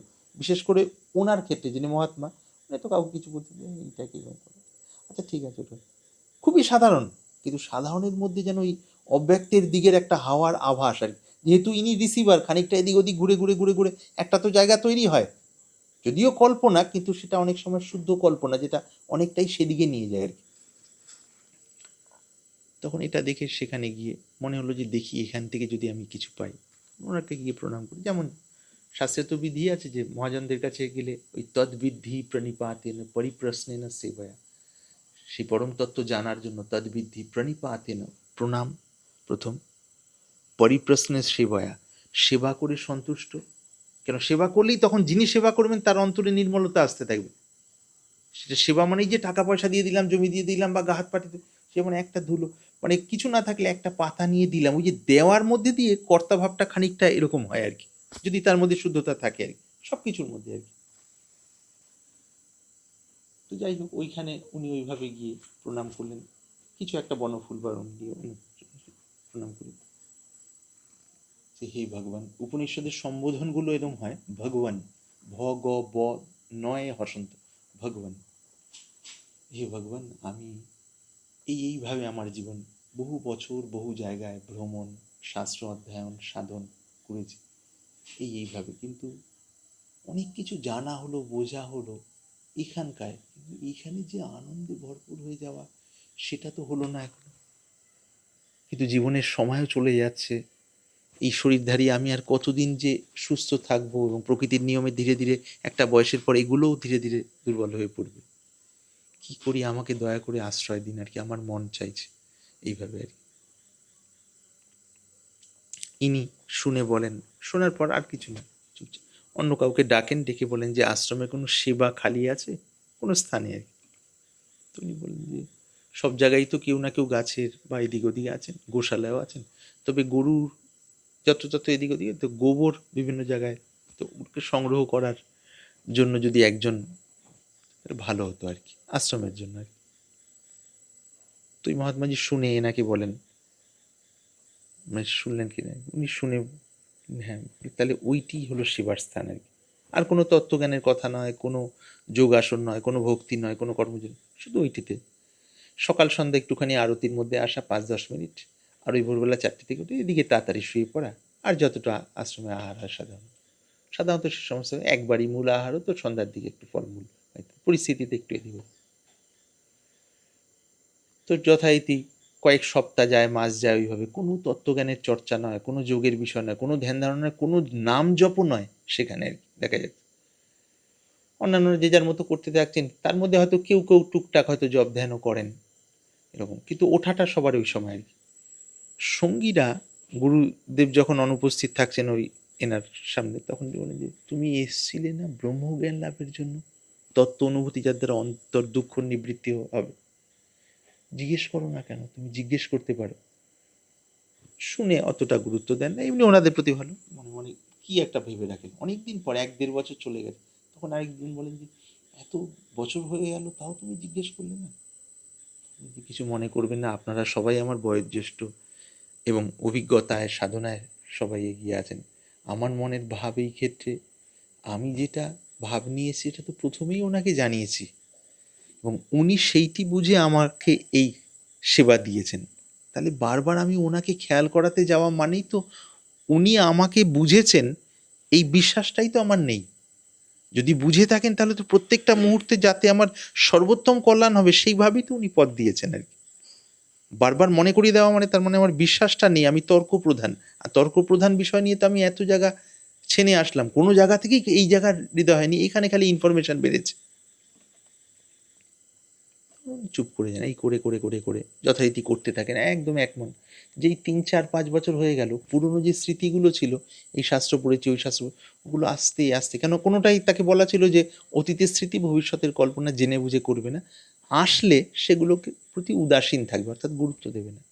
ধীরে ধীরে ধীরে ধীরে বর্তমানে মন স্থিত হয়ে গেল আর কি। 5 বছর, 6 বছর, 7 বছর, 8 বছর, বোধ হয় 10-11 বছরের আশপাশে আর কি, 12 বছরের আশপাশে কোনো একটা সময় একদিন ডাকেন ওনাকে আর কি, যথারীতি ওই খোলা জায়গায় আর কি ডাকেন, বসা হয়। গুরুদেব বলেন ওনাকে ওই মহাবাক্যই আর কি, কোনো একটা আর কি। তো যেই মুহূর্তে মহাবাক্যটি বলেন তার অর্থ বোধ করার তার কিছু না, শুধু শব্দটা কি বলেন আর কি। উনি এমনি বসেছিলেন ওখানে, শোনার পরই স্বাভাবিকভাবে দেখতে দেখতে ধীরে ধীরে ধীরে ধীরে চোখ আপনা আপনি স্থির হয়ে যায়। কোনো ধ্যানের কথা কিছু বলা হয় কিছু, শুনতে শুনতে স্থির হয়ে যাবো, দীর্ঘ সময় ওইভাবে মগ্ন থাকেন। কোনো অভ্যাসও নেই এতদিনের ধ্যান ধারণার কোনো। অনেকক্ষণ পরে গুরুদেবী তাকে অনেক প্রণালীতে জাগানো যায়, বাহ্যিকভাবে এইভাবে যেমন জাগানো যায়, মানে শব্দের মাধ্যমে জাগানো যায়, নিজের সংকল্পের মাধ্যমে, এটা যোগের বিশেষ ক্ষমতা, ভেতরে ঢুকে যোগের ওই কর্তাভাবটাকে আবার জাগিয়ে দেওয়া যায়, সেটা বিশেষ অবস্থায়। তো যাই হোক, ওখানে যেভাবে হোক তাকে জাগ্রত করা হলো। কেন কর্তাভাব যদি একবার লয় হয়ে যায়, তখন অনেক সময় খুব বেশি শারীরিক ইয়ে করতে গেলে তখন ভেতরের ওই নার্ভাস সিস্টেমের স্তরে ধাক্কা লাগে, হঠাৎ করে আবার বাহ্য চেতনাটা ফিরে আসলে আর কি, শারীরিক স্তরে ক্ষতি হতে দেখা গেছে আর কি। কাজে ওই সূক্ষ্মভাবে তখন জাগানোর পদ্ধতি আর কি। কারো ইষ্টমন্ত্র জানা থাকলে জাগানো যায়, নালে অন্যান্য আছে আর কি কিছু। তো এইবার তাকে এ করার পর তখন ধীরে ধীরে ধীরে চোখ খুলে কিছু বলছেন না আর কি, মানে এখান থেকে এই ধার দিয়ে আস্তে আস্তে আস্তে অশ্রু এবং একটা আনন্দিত ভাব, এতদিন যেন একটা থমথমে ভাব ছিল, এবার এখন থমথমে ভাবটা ছাপিয়ে একটা যেন অনায়াস আনন্দ আর কি, মানে আনন্দই যেন অশ্রু হিসাবে এখানে বেরিয়ে আসছে আর কি। ওই যে ওই রোদন করার ফলে বাচ্চাদের রোদন করার ফলে যে একটা নির্মল ভাবের যে একটা ভেতরে হয়, যেটা কোনো সাংসারিক, ওই নির্মল ভাবটার সাথে যদি ইনটু করে এখানে ইনফিনিটি দেই, ইকুয়াল টু করলে কত হবে, সেটা ওই ইনফিনিটির দিকেই হবে আর কি। মানে সেই টাইপের মানব দেহে যতটা ধারণা হয় সেইরকম টাইপের আর কি, যতটা রেঞ্জ আসে আর কি। যোগের সামর্থ্য দ্বারা সেগুলো ধারণের ক্ষমতা বাড়ে অবশ্য। আর বেশ কিছুক্ষণ পর খানিকটা বাহ্যিক ইয়ের সাথে ইয়ে হওয়ার পর তখন বলেন, উনি জিজ্ঞেস করেন, উনি কিছু জিজ্ঞেস করেন না, উনি বলেন আর কি, গুরুদেব এই জিনিস তো এর আগে আমি অনেকবার শুনেছি এবং ওর উপরে বিচার বিশ্লেষণ করেছি, কিন্তু কখনো তো এইরকমভাবে আমি হারিয়ে যাওয়া, এখন যে আমি কথা বলছি সে আমি হারিয়ে গিয়ে আনন্দের মধ্যে ডুবে যাওয়া, তারপর আর খেয়াল নেই, আবার ওঠার পর যেন আনন্দে মানে মানে সেখান থেকে ডুব দিয়ে উঠে আসা হলো আর কি। ব্যক্তিত্বটা জেগে উঠেছে কিন্তু ব্যক্তিত্বের মধ্যে হাওয়াটা রয়েছে সেই অব্যক্তের আর কি। মানে তার কারণটা কি, এটাই জানতে চাইছিলেন আর কি। তখন ইনি বললেন যে শোনা হয়েছিল এবং মনন করারও চেষ্টা হয়েছিল, সেখানে আন্তরিকতাও ছিল, কিন্তু সে আন্তরিকতা, সে মনন সেই স্তরের ছিল না যেখানে কর্তা ভাবটি গলে যায়। তার কারণ তার পেছনে অতীতের স্মৃতি আর ভবিষ্যতের কল্পনা সবসময় দোলায়মান হচ্ছিল আর কি, সেটা কর্তা ভাবটাকে জিয়ে রাখছিল আর কি। আর এখন নিষ্কাম সেবা এবং ওই নির্দেশ পালন করার ফলে ধীরে ধীরে ধীরে ধীরে অতীতের স্মৃতি এবং ভবিষ্যতের কল্পনা থেকে মনটা মুক্ত হয়। আর যেহেতু নির্দেশ পালন ছিল, নির্দেশ পালনের সূত্র ধরে কর্তাভাবটা গৌণ হয়ে যায় আর কি, শুদ্ধতার ফলে সেটাও হালকা হয়ে যায়। তখন কেবলমাত্রই একমুখী মনে সেটা শোনা, আমি একটা বিশেষ কিছু এই ভাবটা নেই, অথচ শোনা নির্মল মনে, শুনতে শুনতেই ওই তত্ত্ববোধ হয়ে গেল এবং কর্তাভাব ডুবে যাওয়া এবং সেখান থেকে ফিরে আসার পর যা যা সেটা তো বুঝতেই পার। তখন প্রসন্ন হয়ে মগ্ন এবং তারপরে তার যেভাবে জীবনযাত্রা চলতে থাকে ইত্যাদি আর কি। তো আমাদের গুরুদেব এটা বলতেন, ওঙ্কারেশ্বরের প্রথম বোধহয় শুনি মধ্যপ্রদেশের দ্বীপে, মানে যিনি যেখান থেকে যত রকমভাবেই করবেন, যেখানে হৃদয়ে ডোবার বিষয় থাকবে না, ওখানে ওই হৃদয় দেওয়ারই বিষয় থাকে আর কি। একজন মহাত্মা হয়েছিলেন স্বামী শরণানন্দজি আর কি, চোখে দেখতে পেতেন না, 10 বছর বয়সে বোধহয় দৃষ্টিশক্তি কোনোভাবে দুর্ঘটনার কারণে চলে যাবা ইত্যাদি আর কি। তো উনি একটা হিন্দিতে খুব সুন্দর কথা আর কি বলতেন, जीते जी मर जाए अमर हो जावे, दिल देवे दिलवर को पावे। প্রথমটা হলো জিতে জি মর যায় অমর হো যাবে, জীবিত অবস্থায় যদি কেউ মরে যায় তাহলে তিনি অমর হয়ে যাবেন। জীবিত অবস্থায় মরে যাওয়া মানে কি, কর্তা ভাবটা যদি লয় হয় একবারের জন্য হলো, তিনি অমর মানে তার অমর স্বরূপের সাথে যুক্ত তার অনুভূতিটা ফুটে উঠবে। জিতে জি মর যায় অমর হো যাবে, এটা হলো জ্ঞানের পথের চূড়ান্ত স্থিতি। তারপর এটা প্রেমের দিকের বলা হচ্ছে, দিল দেবে দিল বর কো পাবে, যখন ওই নাম স্মরণ করতে করতে, মানে যে নামের বিশেষভাবে বৃন্দাবনে প্রচার জানাই আছে, সেই নাম স্মরণ করতে করতে করতে করতে করতে কর্তা ভাব আস্তে আস্তে গৌণ হতে হতে হতে হতে যেই সমর্পণের ভাব আসতে থাকছে ভিতর থেকে, তখন হৃদয়ে সেই প্রেমের মানে স্পর্শ এসে ধীরে ধীরে ধীরে ধীরে কর্তাভাব গৌণ করে তার মধ্যে ডুবিয়ে নিয়ে যায় এবং বিভিন্ন অনুভূতির মানে বৈচিত্র্য খুলে যায় আর কি, যার পক্ষে যেটা দরকার আর কি, সেটা প্রীতি বা প্রেমের রাজ্যের ব্যাপার। তো যারা কেউ জ্ঞানের পথ দিয়ে ওই প্রেমের ওখানে পৌঁছানো হয়, তাদের ভেতরে ওই জ্ঞানের স্থিতিটি থাকে, অখণ্ড ব্রাহ্মী স্থিতিটি, তার মধ্যে প্রেমের আস্বাদন হতে থাকে। কেউ সরাসরি প্রেমের ওদিকে যান সংস্কার বিশেষে, তার মধ্যে সরাসরি ওই প্রেমের যত রকম অনুভূতির বিষয়গুলো খুলে যায় এবং লীলা দর্শনের বিষয়গুলো যদি আসতে থাকে একটার পর একটা, সেগুলো চলতে থাকে আর কি। তারপর শরীরের যে সময় এখানকার সময় শেষ হয়ে যায়, সেটা চলে যাওয়া হয়, তাকে কেন্দ্র করে যেখানে যেমন যেমন হওয়ার সেটা হতে থাকে আর কি। আমি করছি বলে এটা ভেতর থেকে আর ভাবটা থাকে না আর কি। চেষ্টা করলেও যে আমি করছি এই ভাবটা আনা সম্ভব নয়। তার কারণ আনা সম্ভব নয়, কীরমভাবে সম্ভব নয়, যখন এই শরীর এইটাকে যদি কেউ যদি বলে না এইটাই তুমি, রিভলভার যদি দেখানো হয়, রিভলভারের ভয়ে হয়তো আমি বলবো হ্যাঁ এটাই আমি আর কি, কিন্তু ভেতরে ভেতরে জানি এটা আমি নই। এই রক্ত মাংসের শরীরটা অজ্ঞানী হিসেবে রক্ত মাংসের শরীরটা আমি বলে ভেতরে ভেতরে জানবো, কিন্তু ওনার ভয়ে আমি বলছি না এইটাই আমি, এগুলোই আমি আর কি। ঠিক তেমন ওই মূল আসল ঘটনাটা ঘটলে মানে চেষ্টা করলেও ওটা আর কোনোভাবেই ভোলা, যেমন আমি মানুষ এটা যেমন কোনোভাবে ভোলা সম্ভব নয়। কারো বাহ্যিক কোনো ভয় দেখানো হলে চুপ করে থাকতে পারে, কিন্তু ভেতরে ওটা যেমন কাটা যায় না, ওই আত্মবোধটা হলে আর ওটা কাটার উপায় নেই। আর এই ক্ষেত্রে আত্মজ্ঞানের ক্ষেত্রে যারা দর্শনশাস্ত্র ইত্যাদি পড়েছেন অন্তর দিয়ে, তাদের পক্ষে খুব গুরুত্বপূর্ণ গ্রন্থ হলো যোগ বাশিষ্ঠ রামায়ণ, যত গ্রন্থ ভারতবর্ষে আছে তার মধ্যে অনেক আছে, তার মধ্যে এটা খুব রোচক গ্রন্থ আর কি। পুরনো পুরনো উপাখ্যান বর্ণনা আছে, মানে শ্রীরামচন্দ্র ওখানে একজন জিজ্ঞাসুর প্রতিনিধি আর কি। তিনি একজন ওখানে ভগবান হিসেবে প্রথমে দেখানো হচ্ছে না যতটুকু মনে পড়ে, তিনি একজন ওই পরম তত্ত্ব অনুভব পাওয়ার জন্য চেষ্টা করছেন, আর গুরুদেব বশিষ্ঠদেব বলছেন আর কি কীভাবে তিনি গৃহত্যাগ করে চলে যাবেন ভেবেছিলেন শ্রীরামচন্দ্র, গিয়ে নির্জনে গিয়ে তপস্যা করবেন। এখানে সংক্ষেপে বলছি আমি।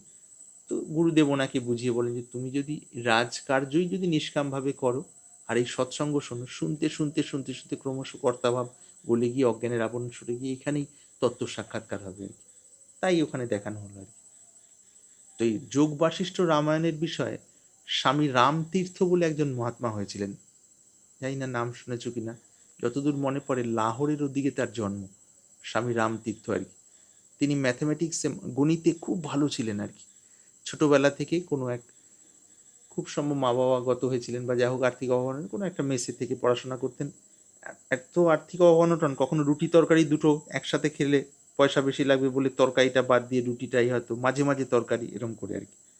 তো তারপর যাই হোক অঙ্কের সমাধান করতে করতে করতে করতে কখনো কখনো ঘুমিয়ে পড়তেন, ঘুমের মধ্যে ওইটা মন কাজ করতো আর কি, অবচেতন মন, তখন বিভিন্ন সমাধান পেতে আবার জেগে উঠে সেটা এরকম আর কি। পরবর্তীকালে ম্যাথমেটিক্সে মানে প্রফেসর হন আর কি, খুব সম্ভব লাহোরি কলেজে নিযুক্ত হন। সংসার বিবাহ করেন, তার দুটো সন্তান হয় খুব অল্প সময়ের মধ্যে আর কি। এবং ওখান থেকে যা কিছু রোজগার করে নিয়ে আসতেন, রোজগার করে আনার পর মাসের শেষে অন্যান্যদের মধ্যে বিতরণ করতেন সামান্য কিছু পয়সা রেখে। এবং স্ত্রী বলতেন যে আপনি নিজের ছেলের জন্য তো চিন্তা করেন, বলে তাদেরও এই লাইনে দাঁড় করিয়ে দেওয়া হোক, মানে অন্যান্যদের যেখানে বিতরণ করতেন জিনিসপত্র তাদের। তো ওই পরে দুটো ছেলে যথেষ্ট মানে সামাজিকভাবে প্রতিষ্ঠিত হয়েছিলেন। আর রামতীর্থই খুব অল্প দিনের মধ্যে সন্ন্যাস গ্রহণ এবং অল্প দিনের মধ্যেই সিদ্ধি লাভ, এই বেদান্ত প্রণালী অনুযায়ী যোগের সাহায্য ছিল তার সাথে নাম জপের আর কি। তো তার আগে বোধহয় নাম তীর্থরাম ছিল, পরে রামতীর্থ নাম হয় আর কি। তো সেই তার দ্বারা মানে জাপানে গিয়েছিলেন, সেখানে বিভিন্ন প্রচার টোচার হয়েছিল, মানুষজন এত প্রভাবিত হন, রামতীর্থের টিকা পাওয়া যায় আর কি ব্রহ্মতত্ত্ব বা এই ধরনের বিষয় আর কি, সাধকদের মধ্যে বিশেষ আদৃত আর কি ওগুলো। তো রামতীর্থ বলতেন, ও না তিনি একটা জায়গায় যেটা মূল কথা আর কি ভুলে গেলাম মাঝখানে, তার সন্ন্যাসের আগে তিনি যখন ওই যেখানে কলেজে প্রফেসরি করতেন সেখানে স্বামী বিবেকানন্দ তখন বিভিন্ন জায়গায় ঘুরে বেড়াচ্ছেন পরিব্রাজনের ব্যাপারটা আর কি, তখন হতে হতে বোধহয় ওখানে গিয়েছেন। তো সেখানে তার একটা লেকচার রাখা হয় আর ব্রহ্মতত্ত্ব বিষয়ে তিনি বলেন আর কি, ব্রহ্মতত্ত্ব বিষয়ে বলেন এবং ইনি খুব খুশি হন, তীর্থরামই বোধহয় তখন নাম, তিনি খুশি হয়ে বলেন, বেরিয়ে আসেন, স্বামীজিকে প্রণাম করেন, প্রণাম করে তখন ওই পকেট ওয়াচ সোনার যে ঘড়ি, ছোট্ট সোনার ঘড়ি ছিল, সোনার কি রূপোর, ওটা নিয়ে স্বামীজিকে দেন, মানে এই আর কি উপহার হিসেবে, যেটা দয়া করে গ্রহণ করুন। তো ঠিক তার আগে স্বামী বিবেকানন্দ ভেতরে যখন প্রবচন দিয়েছেন সেটা ওই এক ব্রহ্মের বিষয়ে বলেছিলেন, যতটা বলার মনে করেছিলেন। তখন ঘড়িটা নিয়ে খুব খুশি হয়ে ওনারই রামতীর্থেরই পকেটে দিয়ে বলেন, I will use it in this pocket, মানে ব্রহ্ম হিসাবে যখন সর্বত্রই রয়েছি এই পকেটের মধ্যেই আমি ব্যবহার করবো, অর্থাৎ এই শরীরধারী ব্যবহার করলে সেটা আমারই ব্যবহার হবে, এই হলো। এতে আরও প্রসন্ন হয়ে বলেন, দেন Swamiji please give me a message, give me a message, একটি মেসেজ দিন, বার্তা দিন আর কি দয়া করে, অর্থাৎ এখানে নির্দেশ কিছু দিন, কিছু বলুন আর কি, এই অর্থ। তখন নাকি কথিত আছে, যেটুকু মনে পড়ে, ভুলও হতে পারে, তবে মোটামুটি যেটা মূল বিষয়টা, ওই ঘড়িটিকে তুলে নিয়ে তখন এই দুপুর 1টা বেজেছিল আর কি তখন ঘড়িতে, this one is my message, এই একই হলো আমার বার্তা আর কি, অর্থাৎ এক ব্রহ্ম আর কি, একেশ্বর, ওই ভাব আর কি। পরবর্তীকালে তিনি তো সন্ন্যাস গ্রহণ করে তিনিও সিদ্ধি লাভ করেন এবং যতদূর মনে পড়ে 40-45 বছরের আশপাশে বা তার আগে এনারও দেহত্যাগ হয়ে যায় এই রামতীর্থ আর কি, শেষের দিকে ঋষিকেশের দিকে থাকতেন আর কি সন্ন্যাসের পর আর কি। তো তার গুরুত্বপূর্ণ যেটা এত কথা বলার উদ্দেশ্য হলো আসল জায়গায় যোগ বাশিষ্ঠ রামায়ণের বিষয়ে বলেছিলেন রামতীর্থ, নিজেকে আমি বলে বলতেন না, নিজেকে রামতীর্থ কবি, মানে কখনো রাম বাদশাহ এইরকম করে বলতেন আর কি, থার্ড পার্সনে বলতেন নিজেকে। তো এক জায়গায় বলেছেন, अगर योग वाशिष्ठ रामायण पढ़ने से आत्मज्ञान न हो तो राम बादशाह अपना सिर कटाएगा। এটাই শব্দ ছিল আর কি। আগার যোগ বাশিষ্ঠ রামায়ণ পড়নে সে, পড়া মানে কি সেরকম গভীরভাবে মগ্ন হয়ে যাবার, গুরুমুখী হয়ে পড়া, নাহলে ওই কর্তাভাব আমি প্রবল, আমি বুঝে নিচ্ছি ওটা থাকছে। পড়নে সে যদি আত্মজ্ঞান না হো তো রাম বাদশাহ আপনা সির কাটায়েগা, মানে আমি নিজেই, অর্থাৎ শরীরধার হিসেবে নিজের মাথা কেটে ফেলবো বা গলা কেটে ফেলবো এরকম আর কি। অর্থাৎ এত ওর আর কি গুরুত্ব ওই বিষয়টার, এটা বলেছিলেন। তো সত্যি কথা বলতে গেলে কি, মানে ওইভাবে চলতে চলতে তখন ধীরে ধীরে ধীরে ধীরে ভেতরের বিষয়টা আর কি, নির্দেশ পালনের গুরুত্ব বিশেষভাবে আর কি অনস্বীকার্য। নিজে নিজে করে একটা জায়গায় বোঝা হয়, বুঝে হয়তো 30 বছর চলে গেল, 40 বছর চলে গেল, 50-55 চলে যাওয়ার পর এটা বুঝলাম যে বোঝা হলো অনেকটাই সূক্ষ্ম স্তরে, কিন্তু সেটাও এক রকমের বোঝাই বটে আর কি। প্রথম বোঝাটা আন্ডারস্ট্যান্ডিং, দ্বিতীয়টা ওয়েট আর কি। লাভ হয় সততার সাথে চেষ্টা করলে কি, সেখান থেকে তখন তাহলে আসলে ডুববো কিভাবে, তার জন্য তখন ইচ্ছা হয়। নিরাশার কোনো জায়গা নেই, সব জায়গাতেই আমরা এগিয়ে, এই আর কি। বেশি বক বক করলাম বোধহয় নাকি? আচ্ছা,